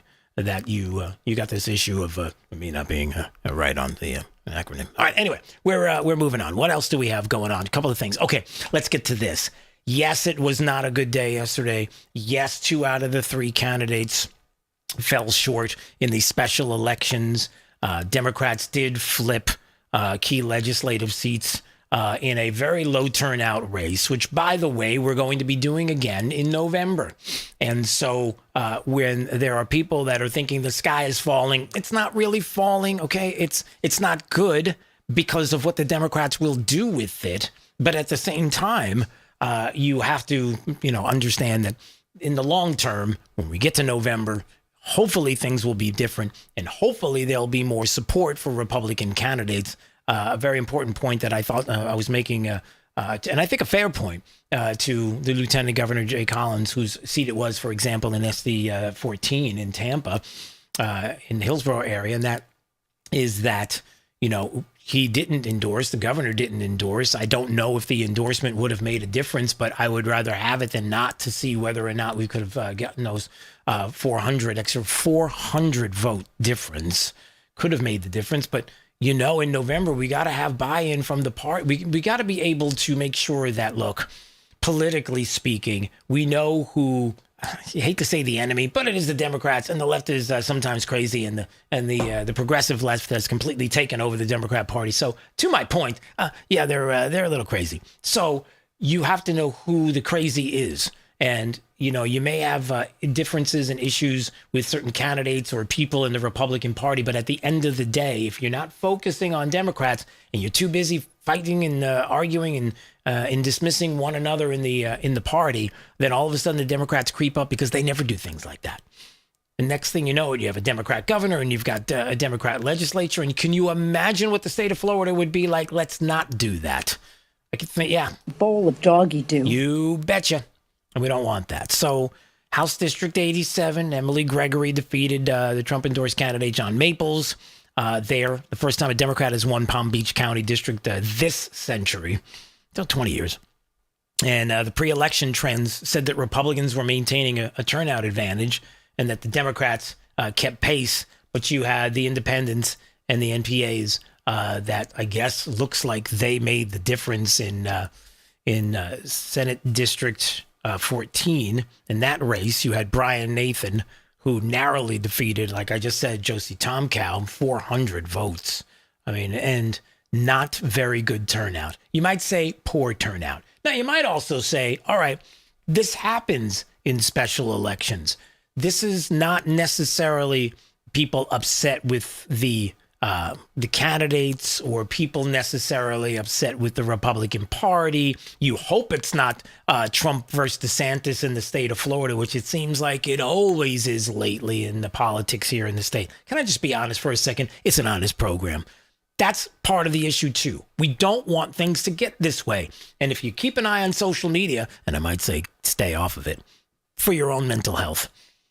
But I stay on it because I'm trying to do you a favor, okay? If you start to see some of the people that are talking about these races or anything that's going on in the state, too often you hear it's either pro-Trump or anti-Trump or pro-DeSantis or anti-DeSantis, and it's always these two factions that are arguing amongst each other. And then here comes a Democrat. It's like, thank you. And then they just walk through the door. And next thing you know, it's like, seriously? All right. The good news might be that this would tick a couple of people off enough that they don't want a Democrat representing them in these districts where they should be winning, to the point where in November, it's not going to make a difference. And to Evan Powers' point, as he was messaging out earlier today, that, listen, in 2024, there was an Orlando Democrat that won a House seat only to lose to, I believe it was Erica Booth there in the general. So in the special election, there were losses. So that might be part of it, too. But know this, Interactive Polls had this up on their website. It's like one of these X accounts that does, it does polling. That's why they call it Interactive Polls. Now, whether or not it's the kind of polling that some people would like to hear. I don't feel no ways tired. That's never going to get old. Hey, everybody thought it was going to be a 98% possibility that Hillary Clinton's going to be the president. Oh, shush it. So anyway, the point is that here you have Interactive Polls, and there you can see it. Democrats have flipped a total of 12 state legislative seats in special elections in 25 and 26. Over performances of the kind of numbers that you don't want to see. Texas, it's like D plus 32, D plus 25, D plus 22, D plus 20. All Democrats, a lot of races, 12 to be exact. And you see the flipping of these races, and you're like, you got to be kidding me. Is this a blue wave? No, it's not a blue wave. It's just that Republicans do what Republicans do. And when it comes to the specials, they don't get out like they do in a presidential year. They don't get out like they do in a midterm year like it is now. And they don't do it during the specials, and the Democrats do. That's what that's what they do. That's fine. This is what you do. That's right. That's what they do. And so Republicans just have to be better at that part of it. And it's frustrating. But yes, you had those two, Hillary Holly, though, in Polk County, She did win, so that is great news. But again, come November, everything can change. So let's just hang our hat on that and hope that that's going to be the case. All right, a couple of other things that are going on here at Florida's Voice. Let's see, hit me. Let's see. I don't know if I want to talk about that necessarily at this moment. Why don't we hit on this instead? Yeah, I like this. I think we're getting a pretty good idea as to what Democrats now are going to be talking about ad nauseum for the next 3 or 4 months leading into the midterms. And I think it's about amnesty. I think they think there's an opportunity to get amnesty across the finish line here in this country. And I know you're thinking that's crazy. Well, I don't know. This is what they're talking about. Efforts to reach the DHS funding deal, not happening. CNBC, they're talking to Adam Schiff and what? Got the smallest, thinnest neck I've ever seen. Yeah, it's that guy. And John Curtis, I guess is his name, from Utah. And you have the host there on CNBC who's like, let's talk a little bit about what's going on with DHS and funding and what else? Do we need then to anyone who's here illegally that hasn't committed a crime, Senator Curtis, should there be a path to citizenship? Is that what compassion means to you? Or should these people not be allowed to stay? There's the Utah representative who's talking about compassion because, trust me, I lived in Utah for a year. I know what it's like in Utah. You think Utah is like ruby red? No. Utah is Salt Lake City that is uber progressive. I mean, it's like San Francisco East, uber progressive, surrounded by really nice people who vote Republican. So they want to be kind and gentle and nice.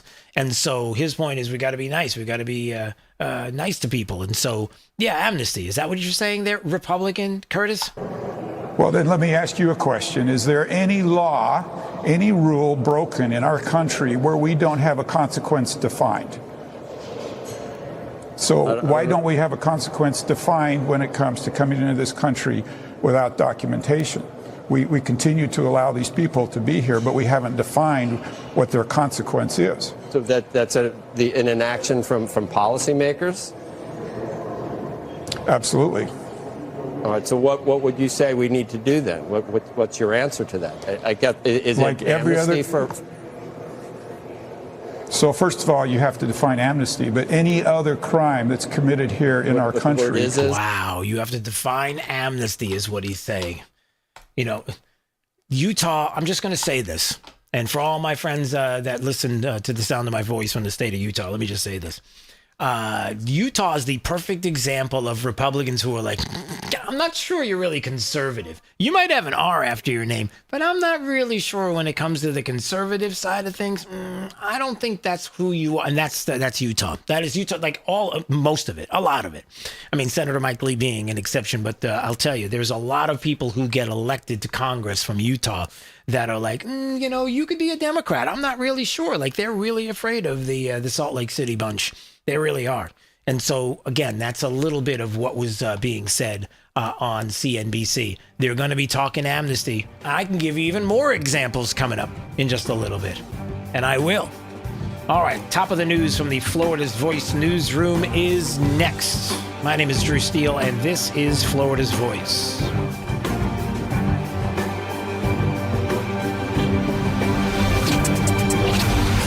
You're listening to Florida's Voice with Drew Steele. A lot of times you have to choose between something high quality or something that saves you money. But if you could get both, why not? Especially when it comes to healthcare, and that is MediShare. You get both. Many families save $500 a month with MediShare, and that's huge. But it's also true that people wind up way more satisfied, too. The member satisfaction rate for MediShare is double that of the typical health insurance plan. Double. That's because MediShare works. It has for more than 30 years. It's a community of Christians who have shared more than $5 billion of each other's bills. People love having telehealth. They love the huge PPO network. So, yeah, really, you can save a ton and like it better. Imagine being happy with how you're taking care of your health care.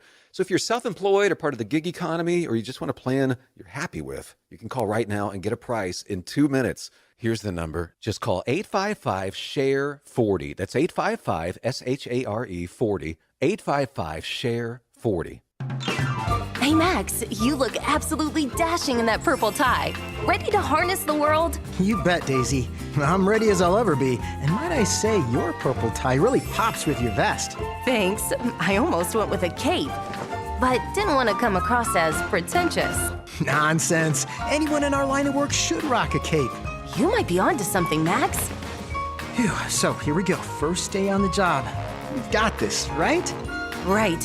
Don't forget, we both graduated from Dogs Inc. with honors. Which means I can guide my human around a busy city with ease. And I can give my human a restful night. I hope my human is kind and loving. And I hope mine likes wet kisses and zoomies. Ready to make a difference? Born ready. Let's go. Discover how extraordinary dogs like Daisy and Max change lives at no cost to the recipients. Visit dogsinc.org. After my injury, I lost my sense of purpose. I lost the ability to tuck my daughters into bed. Homes for Our Troops build specially adapted homes with features that allow our veterans to function independently and focus on their recovery and family. This life-changing gift of freedom is provided mortgage-free, thanks to our donors and supporters. Homes for Our Troops gave me a home where I can be a dad. Homes for Our Troops gave me a brighter future. We need you to join us too in completing this important mission. Learn more at hfotusa.org. I'm Chris Jakimick. I served in the United States Air Force and I deployed 3 times. Being a veteran, it's interwoven into your DNA. It is really the absence of the connection and the purpose that can really drive a lot of veterans to some negative thoughts. For those who are in a suicidal crisis, the window of time to save somebody's life is very short. Our duty is to protect ourselves and protect our families. And one way you can do that is store your weapons safely. Store all your guns securely. Help stop suicide. Brought to you by End Family Fire and the Ad Council. Since the dawn of time, man and wildlife have shared a connection. And hunting traditions passed down from generation to generation have connected man to the natural world. From bow and arrow to hook and bullet, as man evolved, our link to those traditions remains. Yet today, our basic instinct to provide and as part of the hunt, to conserve and appreciate the natural world has fallen under attack for the first time in human history. Misguided politicians and radical activists pushing an agenda to end hunting as we know it are leading a war against our heritage. In their misguided policies and protests, they demonize hunters and belittle our way of life. The result? Hunters leaving the sport in droves while our wildlife and ecosystems suffer the consequences as conservation funding dries up. Named after the father of the North American model for wildlife conservation, the International Order of T. Roosevelt is fighting in the arena to protect and expand the rights of hunters everywhere. We will fight back against these forces to make sure that every American has a right to hunt, enshrined in their state constitutions. We will educate the next generation in our traditions and seek to expand accessibility so that everyone can enjoy our pastimes. And we will continue to hold true to our namesake's efforts to protect, preserve, and ensure open access to our nation's wildlands. Teddy Roosevelt's vision for American conservation defines our modern hunting and conservation system. A system upheld by the idea that conservation efforts are crucial to our hunting way of life, and that hunters are crucial to successful conservation.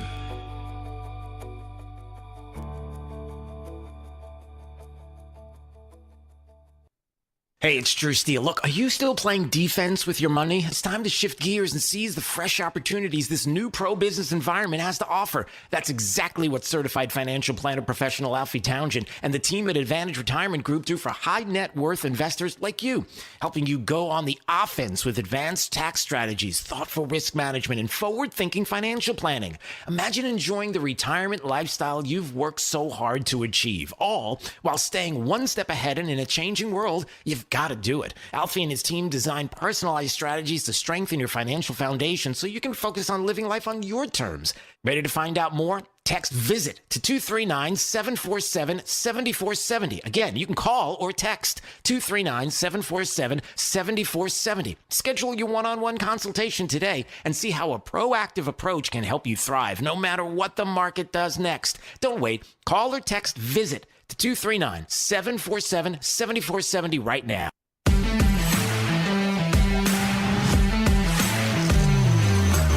Now, back to Florida's Voice with Drew Steele. All right, anytime you want to watch it, FL Voice News on YouTube, Rumble, X, Facebook, and Instagram. And anytime you got issues with your air conditioner, I can tell you this. You need to get a hold of our friends, Strata Air Conditioning and Heating. They are here when you need them most. Look, you may need a brand new air conditioner. You're like, I need somebody who's got a full range of air conditioning manufacturers and models so that I can have the exact system that best suits my home, my lifestyle, my budget. Okay, that's exactly what they do. They sell and service, Strata does. Every major manufacturer, including Carrier, Goodman, Daikin, Trane, Mitsubishi, and Lennox, and they're committed to 5-star customer service. STRADAAC.com. Across the state of Florida, STRADAAC.com. You ought to call Strata. License number CACO 43953. All right, top of the news from the Florida's Voice newsroom. Top of the news, Florida's headlines. Now. And for the last time today, sorry, I went off screen and now I'm back. Michelle Vesserina is in the Florida's Voice newsroom with everybody else, giving us the latest. What's up? Hey, Drew. Hey. Topping the news right now at 4:35. President Donald Trump will meet Chinese President Xi Jinping in Beijing on May 14th and 15th, the White House said this afternoon. The First Lady will join him and Trump will host Jinping and Madame Peng Liyuan in Washington at a later date that will be announced. The summit was originally expected in late March or early April, but was postponed due to the Iran war. Trump said on Truth Social that U.S. teams are finalizing preparations for these historic events, and he looks forward to what he calls a monumental event. White House Press Secretary Caroline Leavitt tells reporters today that the Iran conflict is expected to wrap up in approximately 4 to 6 weeks, coinciding with the new summit dates. It was a bad night for Republicans in Florida. Democrats flipped 2 Florida legislative seats Tuesday, with no party voters helping tip the scales. In House District 87, Democrat Emily Gregory beat Trump-endorsed Republican John Maples with 51% of the vote. In Tampa Bay, Democrat Brian Nathan narrowly defeated Republican Josie Tomkow by just 408 votes. Turnout was low and no party voters made a big difference. Both seats will be back on the ballot in November. Florida Attorney General James Uthmeier is taking aim at the NFL's Rooney Rule, claiming it violates state law. Uthmeier says the rule, which requires teams to interview coaching candidates based on race, constitutes discrimination under Florida law. He announced that his office is sending a letter to NFL Commissioner Roger Goodell demanding the league suspend the rule or face enforcement actions. Fans and teams don't care about the race of the coaching staff, Uthmeier said. In a video on his X account, he said, quote, "They want a merit-based system that gives their team the best chance to win." The NFL annual meeting starts next week in Phoenix, with the draft just a month away, making this a timely issue for the league.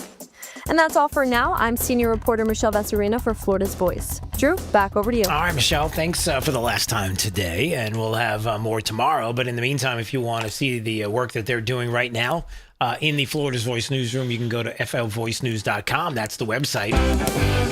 All right, let's see what else we have going on. Hey, D, I'm going to take a chance here. You tell me if you think I should, because somebody sent me this video. I have not pre-listened to it, so I don't know if there's any cussing in it, although I can dump it.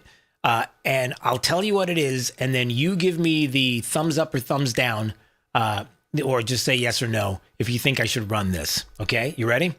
Here's what it is. Are you ready? Yes. Okay, I didn't good. want to speak over you. Oh, no, it's okay. Somebody said you got to check out this video from Bruce Springsteen announcing his band going on tour. And that was it.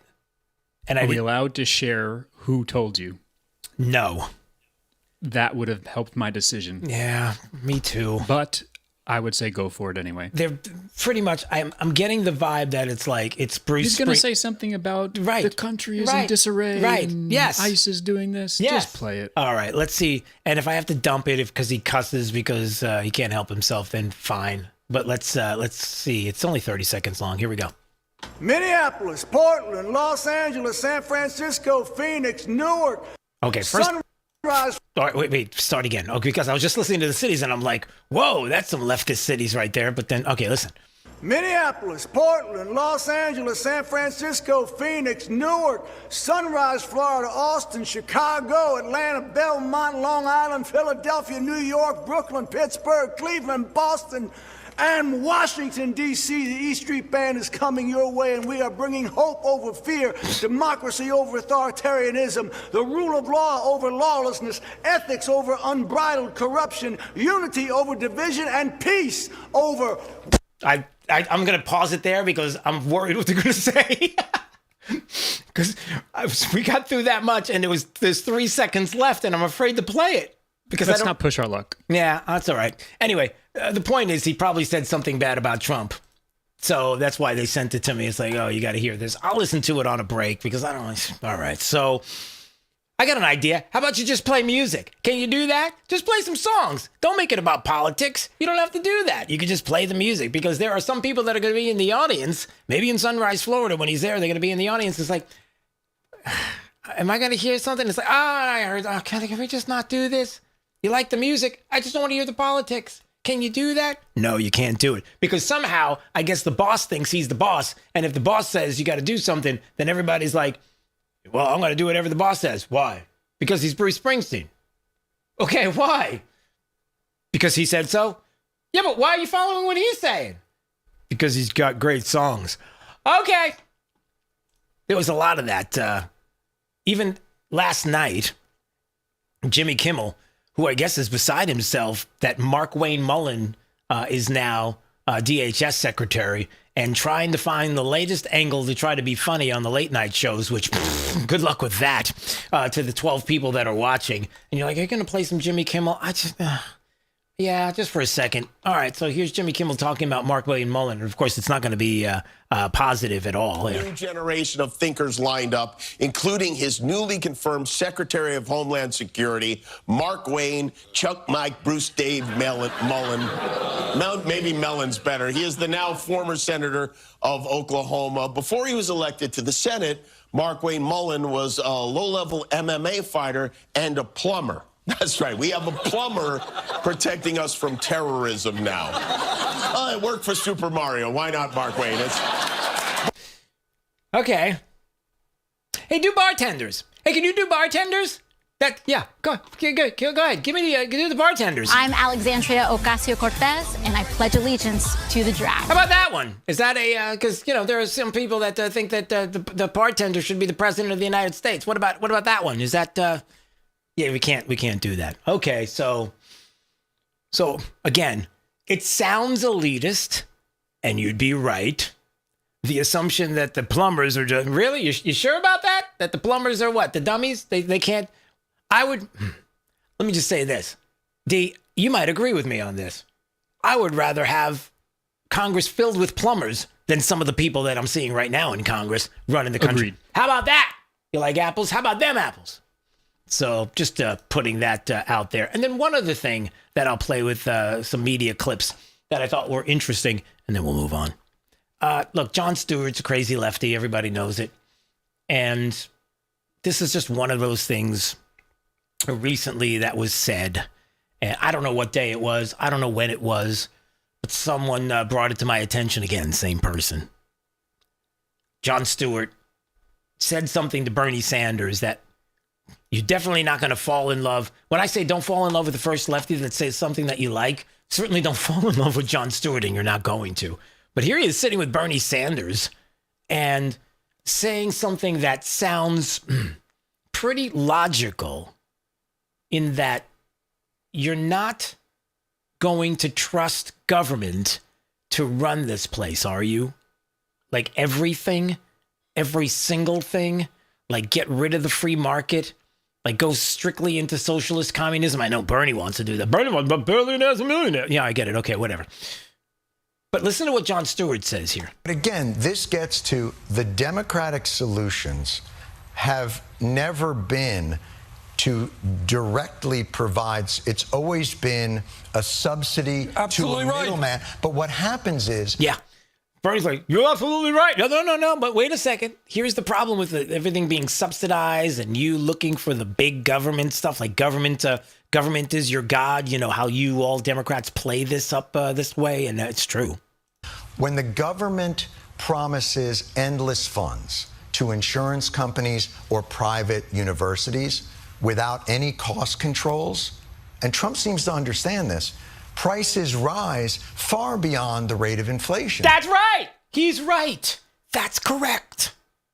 Yes. If you keep subsidizing and funding, doing whether it's education or any other, when you fund them and you give them all these subsidies, then everything goes through the roof because it's like, wait a second, it costs $8 million for me to get my hangnail taken off my finger? Oh, insurance will take care of it. Okay, oh, that's fine. And just bill it. And wait, what? And we've seen it in tuition, and we've seen it in pharmaceutical, and we've seen it in healthcare. Yeah. So my question is, will Democrats recognize the poison pill that they've often placed into well-intentioned policy? Right. See, here's the thing with the poison pill and what Jon Stewart is trying to say. It's about control. It's about control. That's what the Democrats want, and I can prove it because here comes Bernie's answer. When he gets it right to his face, like, you got to stop doing this because what you've been doing doesn't work. It makes things worse. It's like Obamacare and how bad that is with the subsidizing of it. So what are you saying? I'm saying it's not affordable and it's not really care. And it really was an act. It was quite the act that you all pulled. Shut up. Okay, never mind. So listen to Bernie's answer. Check this out.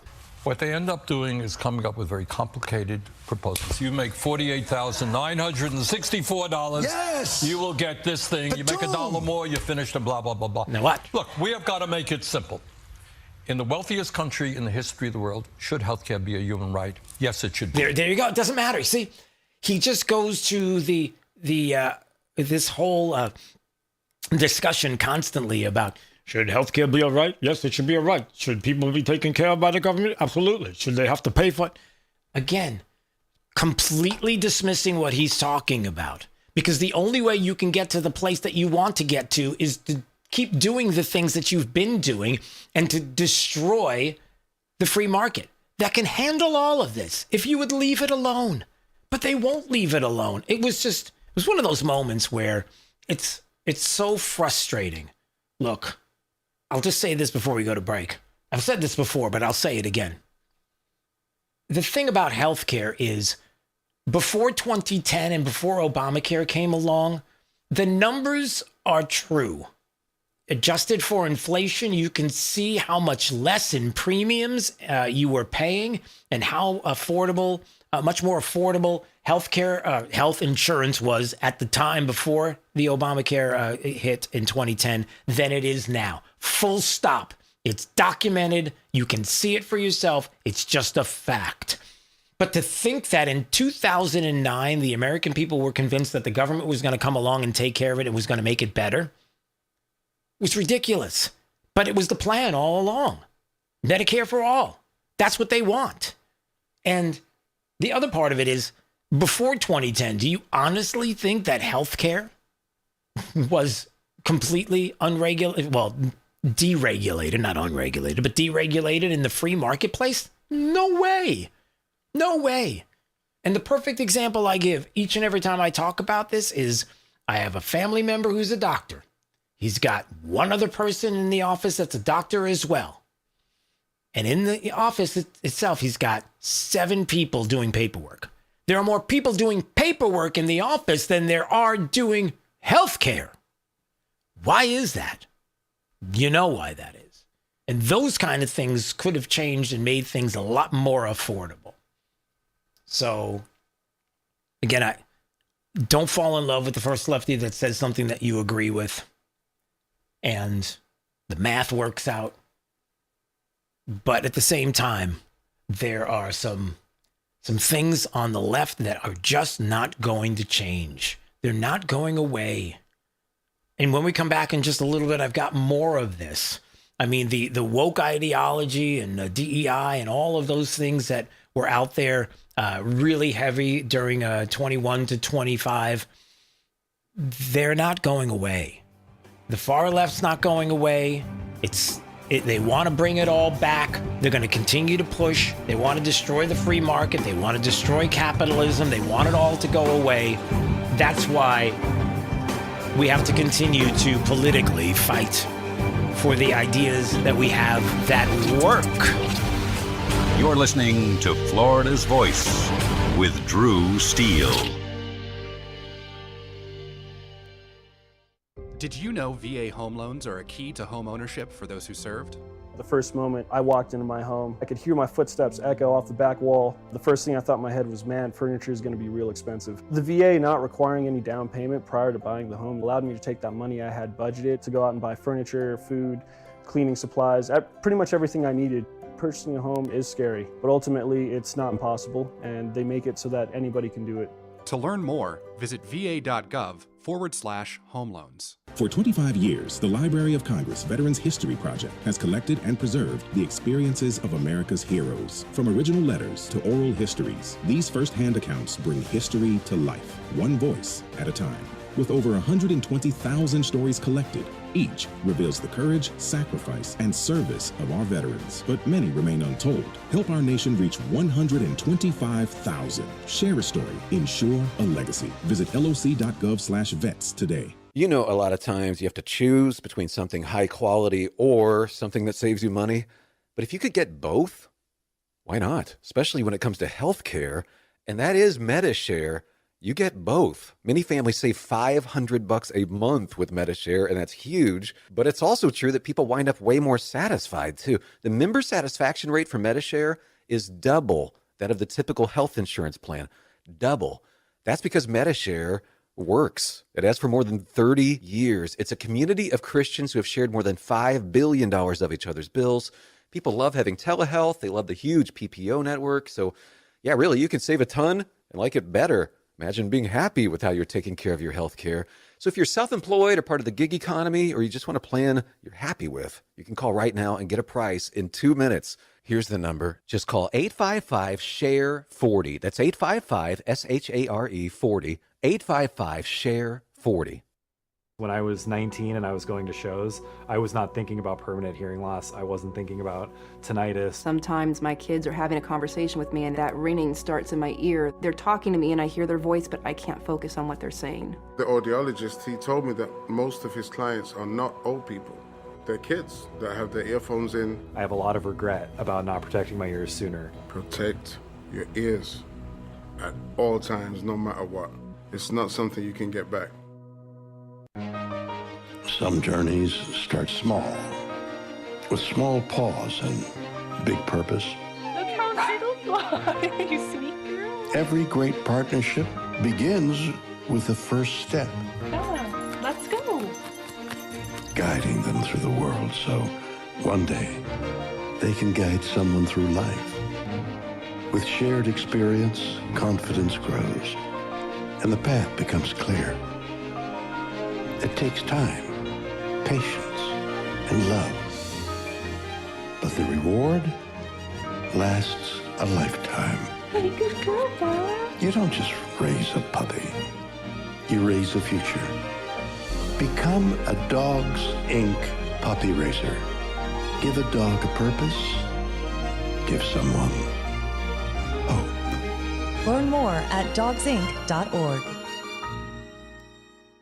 Hey, it's Drew Steele. Listen, I've lived in Southwest Florida long enough to know that when I needed countertops, you go to the best. Who's the best? Rock Solid on JNC Boulevard in Naples. First of all, Rock Solid's consultants, I wasn't really sure what I wanted, but I knew that they were knowledgeable, gave me all the information I needed to make the best decision. I love that fabrication is done on premises. It's not like they're subbing out the job to some third party, right? If you're looking for countertops, backsplash, you know where to go. Rock Solid, JNC Boulevard in Naples. Now, back to Florida's Voice with Drew Steele. Hey, D, are you stressed? How do you feel right now? Are you stressed out or a little bit? I'm a little stressed, yeah. All right. Can I ask the reason is? Like, why are you stressed out? No, okay. All right, never mind. I wonder how you stack up in the state of Florida as we are right here in the bigger picture, like the least and the most stressed states. Where do we sit? Study we finds. should be somewhere near the least. So you think the state of Florida should be somewhere near the bottom of the... I would hope so. Okay. Let's see. Of the 57 states, let's see how many down we are from 57 states? Yeah. Hey, listen, if Barack Obama says there's 57 states, I go with whatever Barack Obama says. Doesn't even make a difference. Get your hands out of my fries. Don't know what that means. Still don't know what that means. All right, let's check it out. Florida ranks 20th out of the 57 states. So we're like right in the middle. Well, no, I guess. Well, all right, yeah. I still don't know why you're saying 57. Oh, do I have to find that clip? All right. Anyway, I'll find the clip. Why don't you look it up and send it to me, and then or watch it yourself of Barack Obama saying that there's 57 states. It's a long story. Anyway, it's number 1, 2, and 3. See, when you see number 1, 2, and 3, these are the kind of things where it's like, this is just clickbait because they sucked me in, and you hear that number 3 is New Mexico. Why would New Mexico be the third most stressed out state? I don't know. Number 2, near a border? Maybe. Yeah, well, Texas is near a big border. They're 15th. Kentucky is number 2. Why would Kentucky? Kentucky's they got the Derby and Bourbon. What are you worried about? Everything's fine. And number 1 is Louisiana. And I don't know why. Hurricanes. We got hurricanes. We're number 20. So. Yeah, but sunshine. Yeah. Nice weather 90% of the time, let's say. Okay. Here's why I think this thing is bogus. Because somehow Louisiana's number 1, Kentucky's number 2, New Mexico's number 3, but New York's number 18 and California's number 12. Who did this poll? Exactly. That's it. All right, we're done with the poll. That's it. I'm throwing the poll out. I don't even want to say. As soon as I saw that, I'm like, why are you even talking about this? All right. Sorry. I apologize. Anytime you want to watch it, FL Voice News on YouTube, Rumble, X, and Facebook. All right. Speaking of California, look, the thing that never happens seems to sometimes happen in places where it never happens. But why is it happening now? And we've got this issue going on where the court has slapped down the Democrat Attorney General in the state's bid to block a recount of seized ballots amid a 45,000 vote discrepancy. What are we talking about here? According to county records reviewed during the sheriff's probe on what is going on there in the state, I guess they had an election recently, and it was the Prop 50 vote, allows the state legislature to redraw congressional maps to favor Democrats until the 2030 census. And so they looked at the number of people that voted. So they had 611,428 ballots that were actually cast in the special election in Riverside County. Okay, so you're picking one county out. Yet officials certified 657,000 votes. Like, wait a second. They got 611 ballots that were actually cast, but yet they certified 657. And so you have the Riverside County Sheriff, Chad Bianco, who's like, can we find out about this? Because I live in a Democrat state and you're doing it again. You say you don't do this kind of stuff, but you're doing it again. You're listening to Florida's Voice with Drew Steele. My name is Corporal Bradley Joseph Seitz. Jerry Reed. Kate Weber. These are real veterans facing a real challenge. I have PTSD. And I have PTSD. I have PTSD. Post-traumatic stress disorder can happen to anyone. I was still in a war zone in my mind. But treatment can turn your life around. Treatment has really saved my life. To learn about PTSD and how treatment can help you, Call your local VA medical center or visit ptsd.va.gov. The best words to hear at the TSA security checkpoint? You're good to go. So check before you jet. Avoid delays at TSA security checkpoints by making sure you have an acceptable form of ID. That means a real ID, passport, or other acceptable forms of identification. Visit tsa.gov/ID to check the full list of acceptable IDs. Avoid travel delays by checking ID requirements, and you're good to go.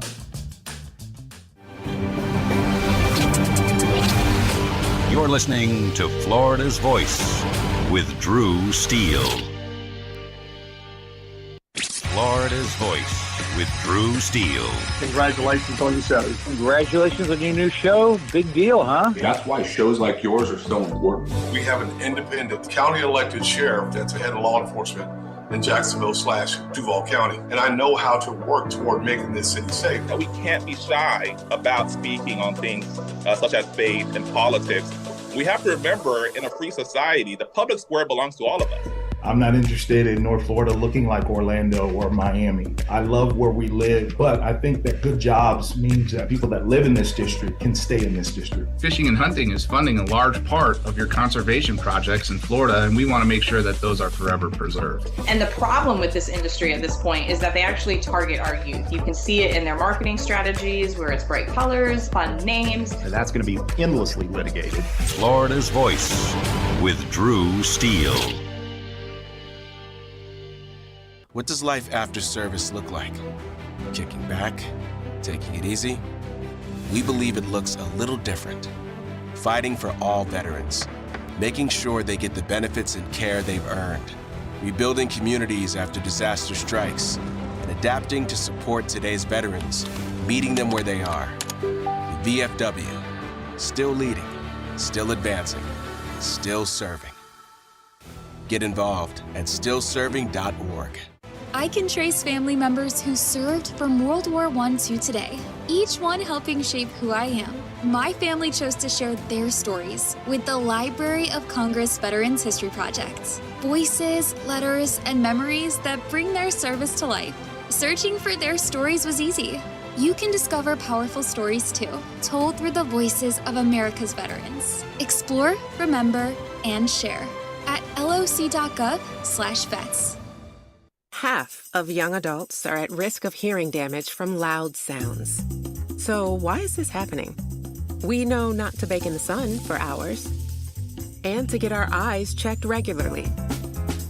We buckle up to save lives. And we know that smoking kills. So do poor diet choices and poor life choices. But why are we so reckless with our hearing? We take hearing for granted. Hearing damage from loud sounds is permanent, but preventable. We take common sense steps for our health every day. Let's make hearing part of it. Wear earplugs. Turn it down. Give your ears a rest. Love your ears. Learn more at hearinghealthfoundation.org. Keep listening. Hey, it's Drew Steele, and I have to tell you, when my wife and I talked about getting new kitchen countertops for our house, we know who to call. Rock Solid Countertops and More, 2240 J&C Boulevard in Naples. And they have been absolutely amazing. Hugo and the team are the best. The workmanship has been absolutely incredible. The install was so easy. The process was perfect. Taking everything out, bringing the new stuff in. The quartz countertop is unbelievably beautiful, and my wife is super happy, I'll tell you. You know they have the best quality and selection of marble, quartz, granite, and a one-stop shop for all of your kitchen, outdoor, and bathroom needs. I've known it for years. I've lived in Southwest Florida 40 years. There was really only one place I was going to go. It's Rock Solid Countertops and More. I would suggest you give them a call, 596-7676.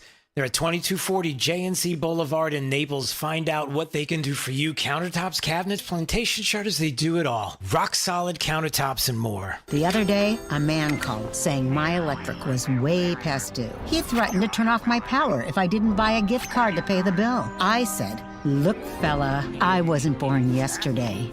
Gift cards are for gifts, not for paying bills, and I'm sure as heck not buying you a gift. So I hung up on the crook, and my lights never went out. Know the signs of scams and leave scammers in the dust. If someone asks for a gift card as payment, it's likely a scam. A public service message from the Better Business Bureau. We all have someone we love, like the favorite lyric in our favorite song. You can't imagine life without them. Cancer screening tests can help keep the person you love around longer by detecting changes before cancer develops, or catch it early when it may be easier to treat. And many tests are available for free or are covered by insurance. It's time to sound like a broken record. Tell all your friends and family, I love you. Get screened. Visit cancer.org/getscreened to learn more. You know, a lot of times you have to choose between something high quality or something that saves you money. But if you could get both, why not? Especially when it comes to healthcare, and that is MediShare. You get both. Many families save $500 a month with MediShare, and that's huge. But it's also true that people wind up way more satisfied, too. The member satisfaction rate for MediShare is double that of the typical health insurance plan. Double. That's because MediShare works. It has for more than 30 years. It's a community of Christians who have shared more than $5 billion of each other's bills. People love having telehealth. They love the huge PPO network. So, yeah, really, you can save a ton and like it better. Imagine being happy with how you're taking care of your health care. So if you're self-employed or part of the gig economy, or you just want a plan you're happy with, you can call right now and get a price in 2 minutes. Here's the number. Just call 855-SHARE-40. That's 855-SHARE-40. 855-SHARE-40. Thank you for waking us all up out here. For all you do. Thank you for giving us a voice. For being out there helping keep the constitutional republic. I want to thank you for your support for veterans in the military. Educating us. Standing up for conservatism. Giving us the truth. Florida's Voice with Drew Steele. Well, hey, everybody. Glad you're joining us today on Florida's Voice. My name is Drew Steele. Big D on the other side of the glass. You got Nina in the breaking news room over there. And you watching at FL Voice News on YouTube, Rumble, X, Facebook, and Instagram. If you want to check out the show after hours, Florida's Voice with Drew Steele, the podcast, Apple Podcasts, Spotify, wherever you get your podcasts. And not just that, but we're here on Saturdays.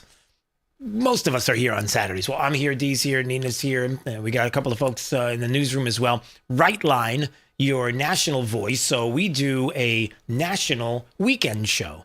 So you can check it out Saturday morning, streaming live at Right Line News on X and Facebook. You can check it out. 9 to 11 a.m. is when it streams live. And it's on great radio stations across the country. So check it out. Right Line, your national voice. And we do all kinds of national stories. RightLineNews.com, I believe, is the website. And if I'm wrong about that, no, I'm not wrong about that. I'm right about that. Everybody in the news, yep, thumbs up. Thank you very much. All right. It was kind of a thumbs up here in the state last night. Maybe not completely when it comes to the special elections. I like to talk about that, among other things, because there's a lot of other things that are going on. Very important stuff. We've got the former Speaker of the House, Renner, joining us right now. Paul Renner on Florida's Voice, candidate for governor as well. And we appreciate always having a conversation with the former Speaker. And first of all, let me just say hello. How are you? How's everything? Drew, everything's great. Fantastic. Thanks for having me on. Always good to hear from you. Yeah, so if you don't mind, I'd like to get your perspective on what took place with the special. Maybe your overall thoughts on what happened, because I have to be honest, a lot of what I worry about, and one of the most important things to me is that we are galvanized together to make sure that we keep Republican seats. And you have even CNN, who yesterday was all over this issue because they see it as an opening to say the blue wave is coming, Democrats are winning, and the like. And I don't like that because I don't think it's true. But maybe get your thoughts on what's going on. Well, I don't think you can look at these election results and feel positive about them either. Will we win in the fall when the mix? I think these special elections are tough for Republicans because people are very, the party out of power is always at an advantage in these specials. But so I do think in both seats that we lost, we have an opportunity to win in the fall. So that's good. But nonetheless, we lost. And then there's no sugarcoating that. And I do think that there's a problem, and that problem is only going to get bigger, both at the federal level and at the state legislative level, is You saw the puppy show with the Senate, and they can't get the SAVE Act done. You see the debate over the pink flamingo as a state bird, but they can't put a single thing on the ballot to reduce $1 of property taxes. And this refusal to acknowledge what people are screaming about is I think, a reason why people stayed home. I'm talking about affordability every single opportunity I get. I've got plans to reduce everything that can be reduced: taxes, insurance, electric bills, healthcare costs, this kind of thing. And they're just not feeling that people in Tallahassee or in Washington, D.C. care about them, and they've elected them. And so we are at real risk, I think, Drew, of having a horrendous election cycle if we don't right this ship. And so I'm going to keep talking and doing the thing I'm doing, because it's resonating. People, when they on the ground look, they want a leader who can deliver results to make their lives better. That's what we're proposing. That's what we'll do when I'm governor. I hope that I hope it's just the special election. Republicans don't typically show up strong during specials, but they'll be there in November. I hope that's what it is. I don't know. I mean, I try to examine it. I try to dig in. You try to think about what could and couldn't be, and I just want to make sure that the focus continues to be on the party, the continued focus on the state, the continued focus on keeping things the way it's been, as far as the supermajority and the ability to do the things we've been able to do, only because the minute you start thinking you've got something in the bag, that bag breaks. And that's what I always worry about, Yeah, we can't take it for granted. And I'll give you another data point that points to alarm rather than complacency. Is my understanding, I haven't looked at all the numbers, is that we did better in early voting in the Senate race in Tampa, where I am now, and it looked like we were going to cruise to victory based on the fact that they usually do better than us in vote by mail and early voting overall, and we lost. And so what that tells me is that two things: either there's some Republicans voting Democrat because they're so frustrated, which would be the worst scenario, but it also tells me for sure there's no getting around it. Either that happened, which is really, really bad, or a less bad but still very bad scenario is that independents broke against Republicans in significant numbers. And the problem there is that's not going to change in the fall. If that's where they are now, that's where they're going to be probably in November, and that is very, very bad news. That means a shaky nominee in any particular race will lose to a Democrat, and we cannot afford to have weak candidates. We cannot afford to take our eye off the ball. We cannot afford to, most importantly, deliver results for people. And I'm very upset, very disappointed at the legislature these last 2 years for failing to address the number one issue that every single poll tells people is affordability. People are having a hard time making ends meet. I get that. I'm listening. They're not listening. Paul Renner is joining us right now on Florida's Voice, former Speaker of the Florida House and running for governor here in the state. I know recently you had this agenda targeting what you have called radical Islam, and I wanted to hear a little bit more about this proposal because I have questions, but I'll tell you, it means I think this is something that is needed. It means something to me, and I think this is very important because, again, it goes back to the complacency. If you get too complacent, things start to change. So explain a little bit about what this is. Well, first of all, 20 plus years of the military, 2 wars, and we were told you have to fight them abroad so we don't have to fight them here at home. And yet we welcome them here into our home, into America, in large numbers. The consequence of that has been a steady stream since 9/11 of attacks on Americans, innocent Americans, by people that are here as U.S. citizens, born in this country, who are Muslim. They're people who are naturalized that are Muslim. And is that to say that every Muslim's a bad person? Not at all. But if 1 out of every 1,000 Muslims is going to act in a way that is divisive, conflict, violence, attacking others, that's one too many. And you multiply that out, and you have hundreds of thousands or millions of people at that proportion, and you're talking about making America, making Florida less safe. And so I have over many years in the military, and I had good relationships overseas with the Egyptians. We work with them, and we should maintain friendly relationships with Muslim nations and anyone who wants to be friendly with us, period. And I have nothing whatsoever against anyone who practices their faith and happens to be Muslim. What I will say is what a Muslim student said and I posted on it on X, is he simply said, and I think he was being honest, Islam as a system does not intend to coexist with our system or any other system, Christianity, Judaism, Hinduism, Buddhism, any system, and that includes the American Constitutional Republic. And so my position, my point is a little bit broader than radical Islam, is simply that Islam as a system is not compatible with the American Constitutional Republic and with the American way of life long term. And we should be honest about it, honest with each other. It's like the two roommates, one liked it really hot at night, one liked it really cold at night. And I knew these guys at the school I went to, and they parted before they came to blows because they realized that they were best friends before, but this issue, they just couldn't live together. And I'm just going to tell you that I see over 1,000 years of history that proves that the more Islam grows in a non-Muslim society, the more it leads to conflict, division, and open violence. And I can cite to you, as I did in this press conference, the many cases, including the last couple of weeks, where this has happened with people that simply cannot live among us and respect our way of life and respect our system.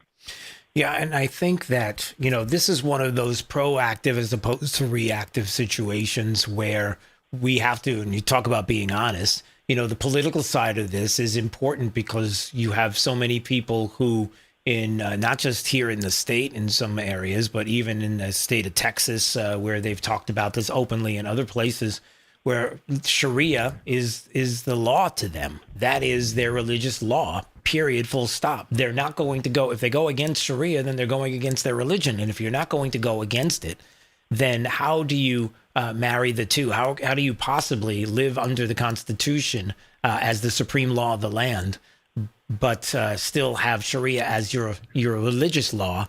It doesn't work. And so how do you make it work, or how is it possible that this can coexist? And I think that's the big broad issue here that you're looking at. Am I wrong about that?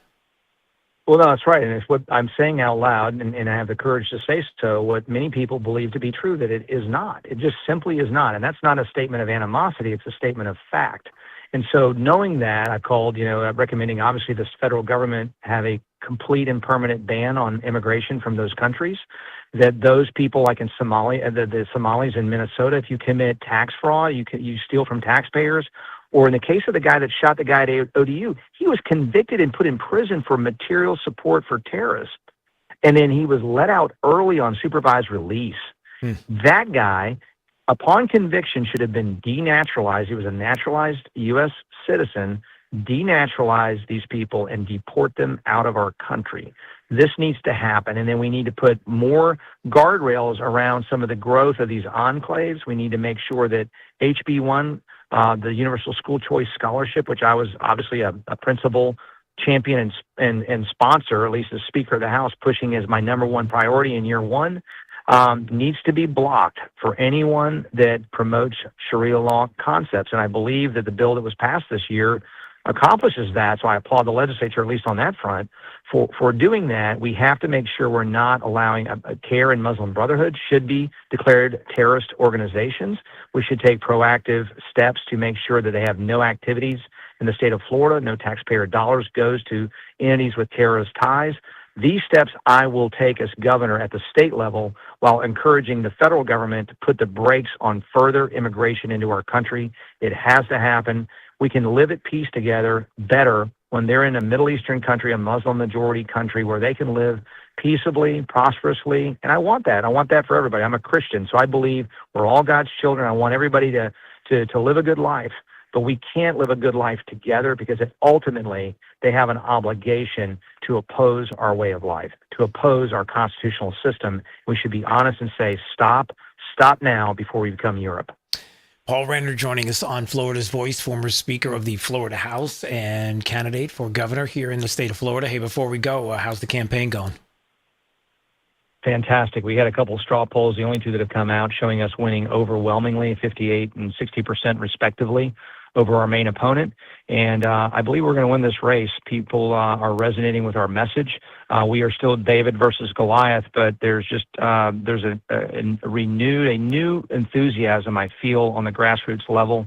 And as that plays out across the state over the coming months, I believe I'll be your next governor. Well, I always love having you on the program. Anytime you want to stop by, we'd love to talk more. Always great to be on. All right, sir. Thank you, sir. Thank you so much. We'll see you soon. Have a great day. There you go. God bless. God bless. That is Paul Renner joining us here on Florida's Voice. Appreciate a few minutes his time. All right, 866-588-8303 is the phone number. Let's see what else we got going on here. All right, what do we want to talk about? Okay, so this is, let me give everybody sort of like a heads up. This is, I don't know. I guess it's kind of sensitive. So if you have people if you're driving around in the car right now and you got the little ones with sensitive ears, I don't know if this is like a sensitive ear type of thing, but for me, it seems like it is. So I'm just going to put it out there as I bring this topic on because this, well, first of all, just so everybody knows, this is our woke news story of the day here.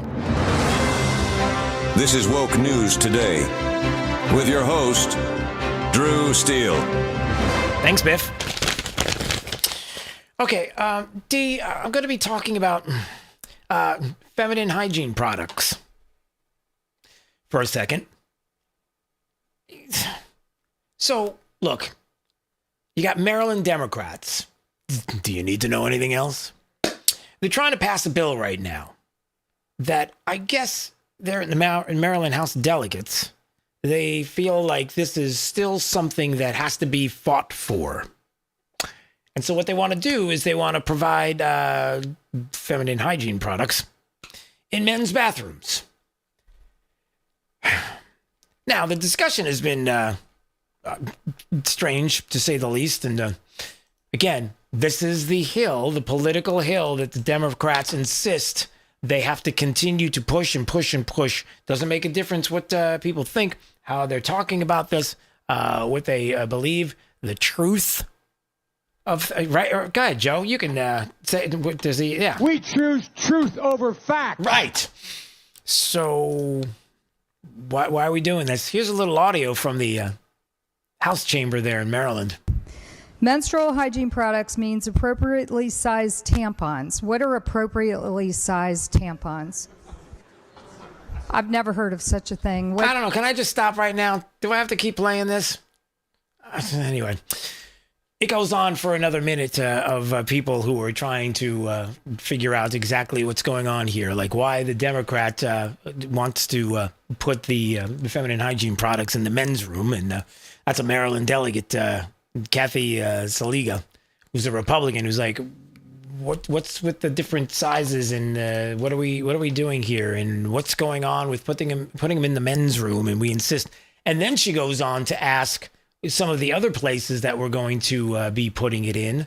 And she wanted to know, I guess I could play this as we finish this segment out, because she was like, all right, so is it... How about the Ravens Stadium?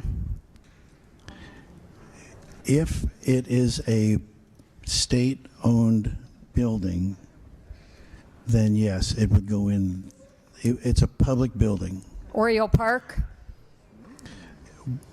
Well, if it applies to the Raven Stadium. Yeah, I mean, if it's in the Baltimore Ravens Stadium, then it's going in the Baltimore Orioles park as well. So they're going into the parks. They're going into it's like we're really still having this discussion. I'm only bringing this up because, it's the woke news story of the day, and Biff needs his couple of dollars every day when the big voice guy gets to read it. His little statement there as we open the segment up. But I'm just playing this because this is taxpayer dollars, number one, that's being spent in Maryland. If you're worried about some of the things that could possibly happen in a state of Florida where you might have a Democrat governor and you might have a Democrat legislature, these are the kinds of things that could be happening. You might say, well, really, are we going to go there? It's your tax dollars. It's your money that's going to be spent on this, putting these products in men's rooms. And then the second part is, look, it's not going to stop. This is going to continue. This is just one of those things that the left is going to continue to push, continue to do. And if you thought that, the battle is won, it may be, but the war's not over, politically speaking. So you just have to understand where people continue to come from. And it's not pretty all the time. All right. What? Oh, all right. Yeah. Pay Biff again. Go ahead. That's fine. Yeah. This is Woke News Today. All right. With your host, Drew Steele. Told you, Biff gets paid per segment. So that's it. You get 2. You're cut off. That's it. All right. Anything else we've got going on? The White House press secretary, Caroline Levin, having to deal with the press today and some of the issues that came up with regard to maybe the fighting going on with Iran and the 15-point plan that was out there. And that's I guess the IRGC leadership. I don't know who that is in Iran. Iran basically rejecting this plan. And so reporters were asking about it, and so let's listen. About the 15-point plan is inaccurate. Can you say what is accurate with respect to ballistic missiles, the nuclear ambitions, and the Strait of Hormuz, which are things that the president has laid out that he wants to see a couple times in the past? Look, if you've heard it from the president of the United States, obviously it's true, as well as the objectives of Operation Epic Fury. We've said repeatedly, I've said them from this podium, the Pentagon has reiterated them. That's why we've taken military action to achieve them. So of course, those are goals that we want to see, but this full 15-point plan that's been floating around in many of your outlets, there's a lot of misinformation to that as well. And again, I would caution you from taking things from anonymous sources rather than verifying them directly with the White House. Yeah, so the 15-point plan, and again, trying to get to peace in the region. You know, I know that some of you lefties have the TDS that is way over the top. If you're crazy and you know it sounds like this. Donald Trump and his extremist allies. Yeah, exactly. I know. Can you take it down a notch? If you have a president who's trying to keep the peace around the world, and I know what you're saying, oh, keep the peace by starting a war. No. Are we going to go through this again with Iran and the history, the 47 years of history, and the proxies? Really? Hamas, Hezbollah, are we going to have to do this? You even then, when we're talking about trying to have peace in the region, so we don't have to have crazy spikes in oil prices all the time, so we don't have to worry about our friends and neighbors and whether or not, and this country, and whether or not we're going to have another terrorist attack on behalf of Iran or their proxies. Can you just take it down for half a second and realize what we're trying to accomplish? So this plan was rejected, and again, it's one of these situations where you have Iran now, who is like, and I don't know who's running the show, but they're like, no, we have our own idea of what we want. They have conditions. What's their conditions? A full halt to aggression and assassinations by the enemy. Concrete guarantees that war will not be imposed on Iran again. Oh, okay. No matter what you do? Okay. Guaranteed and clearly defined war reparations. So, like, we gotta fix things up. You know, once we know that there's a friendly government there, of course, we'll help to fix things up. Well, maybe not, of course, but an end to the war across all fronts, including for all resistance groups in the region. Wait a minute. How about your resistance group? International recognition and guarantees of Iran's sovereign authority over the Straits. So they want to run the Straits of Hormuz. And they want to be the ones that go, yeah, I don't think you can go today.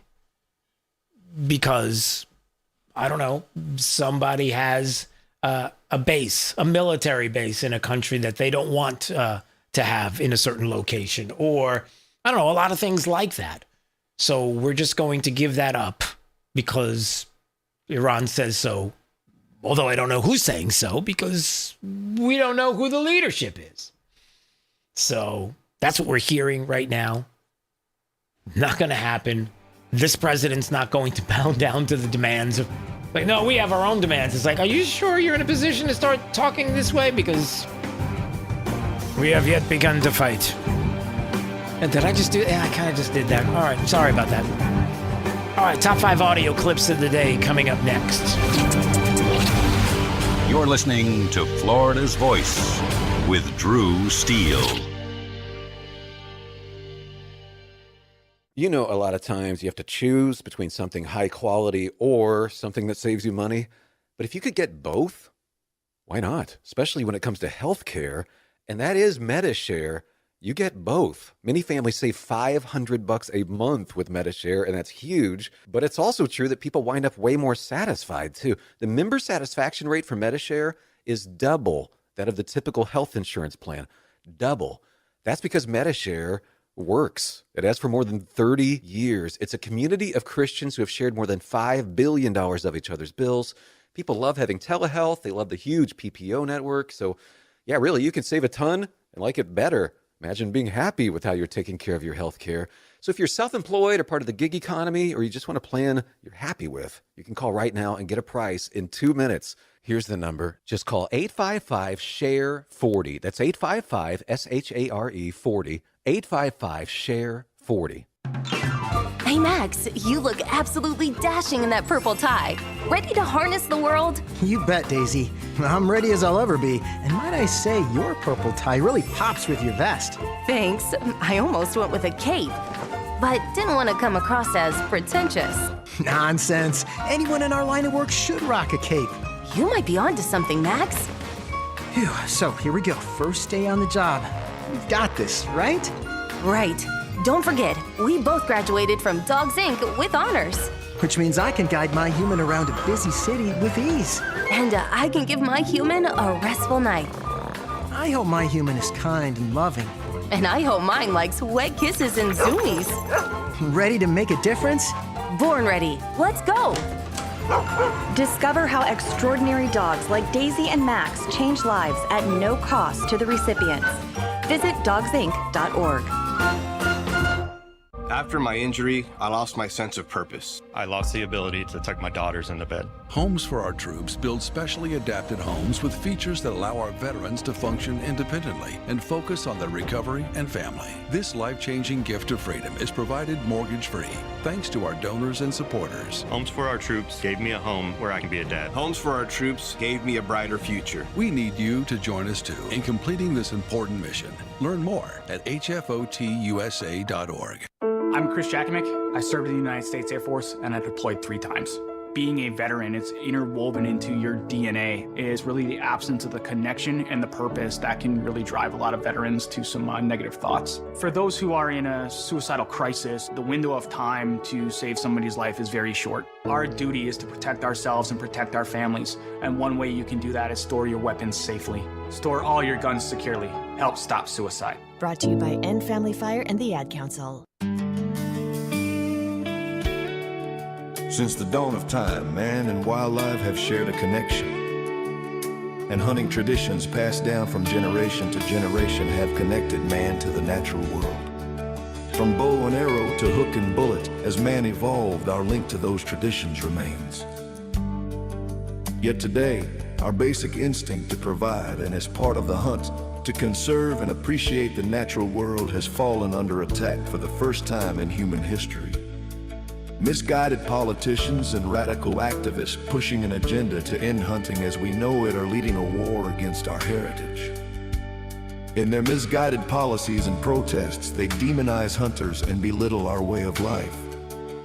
The result? Hunters leaving the sport in droves while our wildlife and ecosystems suffer the consequences as conservation funding dries up. Named after the father of the North American model for wildlife conservation, the International Order of T. Roosevelt is fighting in the arena to protect and expand the rights of hunters everywhere. We will fight back against these forces to make sure that every American has a right to hunt, enshrined in their state constitutions. We will educate the next generation in our traditions and seek to expand accessibility so that everyone can enjoy our pastimes. And we will continue to hold true to our namesake's efforts to protect, preserve, and ensure open access to our nation's wildlands. Teddy Roosevelt's vision for American conservation defines our modern hunting and conservation system. A system upheld by the idea that conservation efforts are crucial to our hunting way of life, and that hunters are crucial to successful conservation.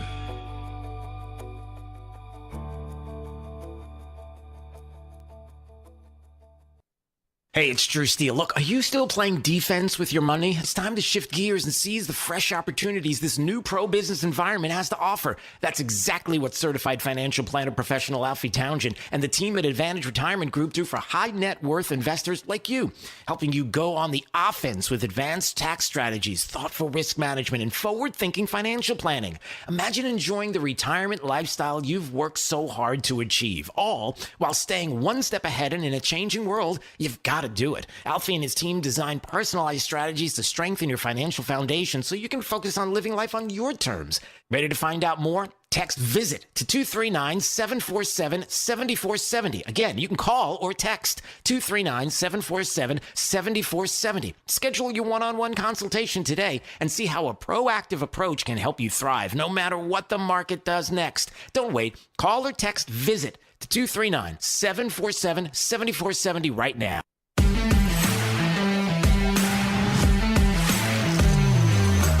Now, back to Florida's Voice with Drew Steele. All right, don't forget our weekend program, Right Line, your national voice. We stream live Saturday morning, 9 to 11 a.m. You can check it out at Right Line News on X and Facebook and on great radio stations across the country. So we are very happy to bring that to you, national stories over the weekend. All right, let's see the top 5 audio clips of the day. These are my top 5. 5, 4, 3, 2, 1. This is Drew's top 5. Number 5. Congresswoman Luna have been saying that Lindsey Graham should be kept out of these discussions. Do you have any thoughts on that? He's been talking about having boots on the ground over there. Yeah, Lindsey just, dadgummit. He gets into some barroom fight and he wants to carpet bomb the neighborhood. He needs to cool out. Got it. He doesn't represent me. Lindsey Graham needs to cool out. So that is the great representative, Tim Burchett, who was talking about Lindsey Graham. And, you know, he wants to be involved with a lot of the meetings that are going on, that's happening with the discussion about boots on the ground. And you got Tim Burchett who's like, he gets into some barroom fight. He wants to carpet bomb the neighborhood. He needs to cool out.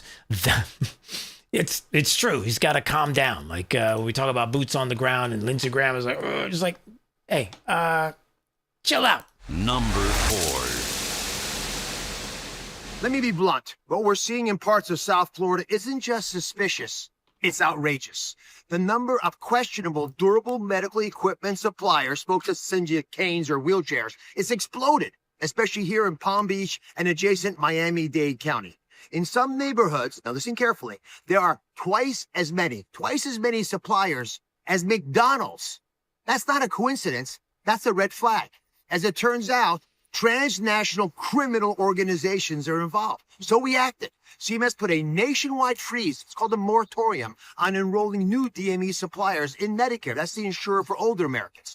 We're cutting off the pipeline, and Florida is not hesitating either. This week, the state stepped up with a plan to go on the offense, requesting its own moratorium for Medicaid. That's the program that safeguards our most vulnerable. They want to slow down durable medical equipment suppliers, too. That's how you respond when the system is being gamed. Now, Governor DeSantis and his team are putting real teeth behind enforcement. They're tightening oversight, going after bad actors. They're making it clear that the free ride is over. See, that's how you do it. That's Dr. Mehmet Oz, and he was talking about the massive taxpayer fraud that they're finding in South Florida, and the concerns about these enrollments in a Medicaid program. And they want to block it because you've got all these shenanigans that are going on. Well, the governor and the administration, they didn't just cooperate with the administration. They're asking CMS to block these new Florida enrollments in these Medicaid programs until the fraud is gone. See, what you do is when you have the government who is starting to see this, the Trump administration, and you are seeing these problems, the durable medical equipment suppliers and how they're popping up way too much. And this fraud is going on as they're investigating this. You don't sit back and get in their way. You don't sit back and do nothing. You help. You do something. And that's where Dr. Oz was talking about the state stepping up with a plan to go on the offense, requesting its own moratorium for Medicaid, the program that safeguards our most vulnerable. So again, great work here in the state of Florida, and that's how you do it. You're like, got a problem? We're going to help you solve this problem, because we're not going to just sit back. Number 3. I'm Attorney General James Uthmeyer. Next week, the NFL's annual league meeting begins in Phoenix, Arizona, and the NFL draft is only a month away. Ahead of the annual meeting, my office is sending a letter to the NFL Commissioner, Roger Goodell, regarding the league's hiring practices. Specifically, the use of the so-called Rooney Rule, which requires NFL teams to interview candidates based on race. The NFL's use of the Rooney Rule violates Florida law by requiring race-based considerations in hiring. Florida law is clear. Hiring decisions cannot be based on race, and the Rooney Rule mandates race-based interviews and incentivizes race-based decisions. That's discrimination. We're demanding the NFL suspend the Rooney Rule, and failure to do so may result in enforcement actions against the league for race-based discrimination. NFL teams and their fans don't care about the race of the coaching staff. They want a merit-based system that gives their team the best chance to win. Wow. So getting ready for the next NFL season, you're thinking, all right, so we're thinking about the draft. We're thinking about, no, not the Attorney General of the great state of Florida, James Uthmeyer. He's saying that the NFL's Rooney Rule, which requires teams to interview coaching candidates based on race, violates state law and must be suspended. Oh, I'm going to be keeping an eye on this one, because you think about it, it's like, there's something to that. I'm saying the being against it because of Florida law, and I just wonder what the NFL is going to say. And oh boy, this is going to be interesting. Number 2. Closely involved in these talks. Is this deal falling apart right now, or is there still some hope? Well, here's the way I see it, Wolf. I try to look at the world as it is, not as I want it to be. Solving this problem through reconciliation, it's clear to me, is going to be very, very difficult. I got up this morning about 5 o'clock. I can read. I can watch TV. I watch the news. Number one, the reason I said it's going to be very hard, number one, the president is against it. I was told, I haven't been in meetings with the president, I was told that he was for it. One senator told me he was even enthusiastic.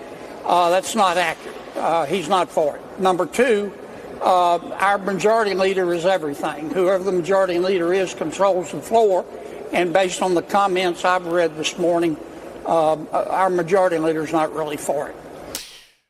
Oh, boy. So lawmakers facing obstacles with a proposal to end the partial DHS shutdown. That's the chyron there on CNN. And that is Senator John Kennedy, who went on to talk about not only that he watches the news and I don't watch the news. No, he does. He does watch. That was very good, D. No, he does watch the news. That Chuck Schumer is blowing up the GOP plans to reopen DHS with Democrats, then funding ICE through reconciliation, and he wants all of these demands to be met. Schumer changed his mind on this, and if we're trying to look to Democrats to try to be cooperative in this discussion, it's not going to happen. And so we're going to have to do something drastic to get things going, because the American people are suffering. We're trying to stop the suffering going on of the American people through TSA and other things that are going on that Democrats stand in the way of. And we're just trying to help you. Number 1. Mission continues unabated. From the outset, President Trump and the Department of War estimated it would take approximately 4 to 6 weeks to achieve this critical mission. 25 days in, the greatest military the world has ever known is ahead of schedule and performing exceptionally. Day by day, the Iranian regime is being crippled, and their ability to threaten the United States and our allies is being significantly weakened. Their ambitions of building a nuclear weapon have also been crushed to an even greater degree than they were in Operation Midnight Hammer in June 2025. That's why you're beginning to see the regime look for an exit ramp. They recognize they are being crushed, their ability to attack American and ally forces, as well as their ability to defend their own territory is dwindling literally hour by hour. Following President Trump's powerful threat on Saturday evening, it was made clear to the United States that Iran wanted to talk. President Trump is willing to listen. As President Trump announced on Monday, the United States has been engaged over the last 3 days in productive conversations, which led the president to temporarily instruct the Department of War to postpone planned strikes against Iranian power plants and energy infrastructure only. Yeah, so we're getting close to what seems to be a deadline on this. So a little bit from the White House press secretary, Caroline Leavitt, who was saying, look, Iran is basically looking for a deal to stop this war. I guess it's not the 15-point plan that the president brought up, or maybe it is. But from the outset, the president and the Department of War estimated it would take about 4 to 6 weeks, 25 days in, performing exceptionally, and they're looking for an exit ramp. I hope they're looking for an exit ramp, but I'll tell you this. Drew's Top 5. One of the points that I made earlier today was that I don't want... I'm trying to say this the right way. Look, we've been down the negotiations road. We've been down the path of, hey, we'll trust that you're going to do the things that you say you're going to do on this piece of paper, and everything's going to work out, right? Oh, you bet we will. We've seen it far too many times where agreements get made, negotiations happen, and then next thing you know it, you got one side that's like, cool, everything on our side is good. And then you have the other side that's like, these people are fools. We're not going to stop. We're just going to keep building it back up. And we'll just do it secretively. We'll just keep it out of the limelight. And we're never going to stop because their ideology is never going to stop. So what has to change? The leadership has to change. Something's got to give here. Now, what that looks like, I don't know. I don't want it to be boots on the ground. Of course not. But the next phase is going to have to be kicked in probably soon because something does have to give. And again, I don't know what that next phase is. I'm not sure if it's going after the power infrastructure, which would really be harmful and damaging to the people of Iran. I mean, you can't just take it out and then 5 days later build it back so that everybody has power. There are certain things you have to think about in that regard. And how the left in this country will use what will be certainly be suffering of the Iranian people against the administration and what they're trying to accomplish. So I don't think that's the kind of thing that this administration wants to do, but I'm not really sure at this point, where we are heading. But I can say this. If it comes down to someone, whoever that is, we don't even know who the leadership is, signing a piece of paper that says we have an agreement on something, and it has to do with a lot of what the president wants. Ideologically speaking, they don't want any part of it. They've never wanted a part of it. So there's a lot to see here. All right, one other thing before we go. I started off the show with this, and I just want to remind everybody before we go to break. Look, it depends on who you ask. Not one single person that I know of is happy about the fact that 2 of the 3 races yesterday here in the state of Florida end up in Democrat hands. That being the House 87 race in Palm Beach and the SD 14 race in Tampa. And we can go through all the numbers and try to figure out where it was lost and if it's something that as former Speaker Paul Renner was talking about, something to be really, really worried about, especially with the midterms and, people who are dissatisfied. And so maybe Republicans didn't show up because they're dissatisfied, or maybe there's independents and NPAs who are voting for Democrats as what, a legitimate choice? You probably couldn't even tell me one single policy that Democrats have because they don't have one. It's just all about going after Trump. And even in state politics, it's it's kind of the same way. So is it more about, in November, we'll get the seats back? Because again, these seats are still up for grabs in November. And so this is just the special election that leads us into November where we can win there. But when you have on CNN, you've got this Adam Mockler who's with Midas Touch Network. It's a big lefty network, and they're talking about the Democrat flipping seats in Florida. And he says, what does he say? It's going to be a big blue wave. It already was going to be before the war in Iran. And this is the most visceral change that we've seen so far. No, it's a special election. But they're going to make it seem like it's visceral, like it's serious, like this is what we're talking about. There's going to be a blue wave. I don't want Democrats to have any kind of momentum. That's all I'm saying. That's another big reason why it hurts. You're listening to Florida's Voice with Drew Steele. Did you know VA home loans are a key to home ownership for those who served? The first moment I walked into my home, I could hear my footsteps echo off the back wall. The first thing I thought in my head was, man, furniture is going to be real expensive. The VA not requiring any down payment prior to buying the home allowed me to take that money I had budgeted to go out and buy furniture, food, cleaning supplies, pretty much everything I needed. Purchasing a home is scary, but ultimately it's not impossible, and they make it so that anybody can do it. To learn more, visit va.gov/home loans. For 25 years, the Library of Congress Veterans History Project has collected and preserved the experiences of America's heroes. From original letters to oral histories, these first-hand accounts bring history to life, one voice at a time. With over 120,000 stories collected, each reveals the courage, sacrifice, and service of our veterans, but many remain untold. Help our nation reach 125,000. Share a story. Ensure a legacy. Visit loc.gov/vets today. You know, a lot of times you have to choose between something high quality or something that saves you money. But if you could get both, why not? Especially when it comes to health care, and that is MediShare.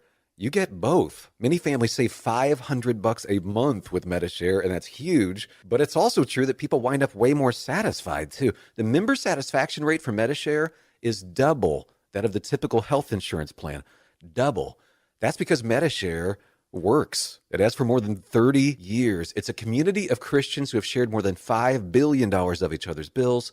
People love having telehealth. They love the huge PPO network. So, yeah, really, you can save a ton and like it better. Imagine being happy with how you're taking care of your health care. So if you're self-employed or part of the gig economy, or you just want a plan you're happy with, you can call right now and get a price in 2 minutes. Here's the number. Just call 855-SHARE-40. That's 855-SHARE-40. 855-SHARE-40. When I was 19 and I was going to shows, I was not thinking about permanent hearing loss. I wasn't thinking about tinnitus. Sometimes my kids are having a conversation with me and that ringing starts in my ear. They're talking to me and I hear their voice, but I can't focus on what they're saying. The audiologist, he told me that most of his clients are not old people. They're kids that have their earphones in. I have a lot of regret about not protecting my ears sooner. Protect your ears at all times, no matter what. It's not something you can get back. Some journeys start small, with small pause and big purpose. Look how little fly, you sweet girl. Every great partnership begins with the first step, Yeah, let's go. guiding them through the world so one day they can guide someone through life. With shared experience, confidence grows, and the path becomes clear. It takes time, patience, and love. But the reward lasts a lifetime. Hey, good girl, Bella. You don't just raise a puppy. You raise a future. Become a Dogs Inc. puppy raiser. Give a dog a purpose. Give someone hope. Learn more at dogsinc.org. Hey, it's Drew Steele. Listen, I've lived in Southwest Florida long enough to know that when I needed countertops, you go to the best. Who's the best? Rock Solid on JNC Boulevard in Naples. First of all, Rock Solid's consultants, I wasn't really sure what I wanted, but I knew that they were knowledgeable, gave me all the information I needed to make the best decision. I love that fabrication is done on premises. It's not like they're subbing out the job to some third party, right? You're looking for countertops, backsplash? You know where to go. Rock Solid, JNC Boulevard, Naples. Now, back to Florida's Voice with Drew Steele.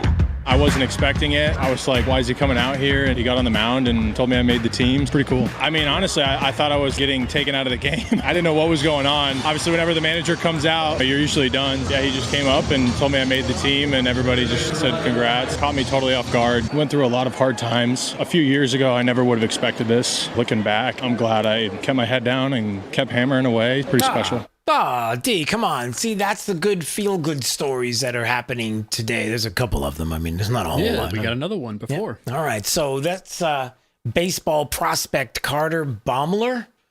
He was told while he was on the mound pitching for the Texas Rangers that he made the big league roster. And that's him after receiving the big news. And there's this trend that's going on. Have you noticed this? Maybe you haven't.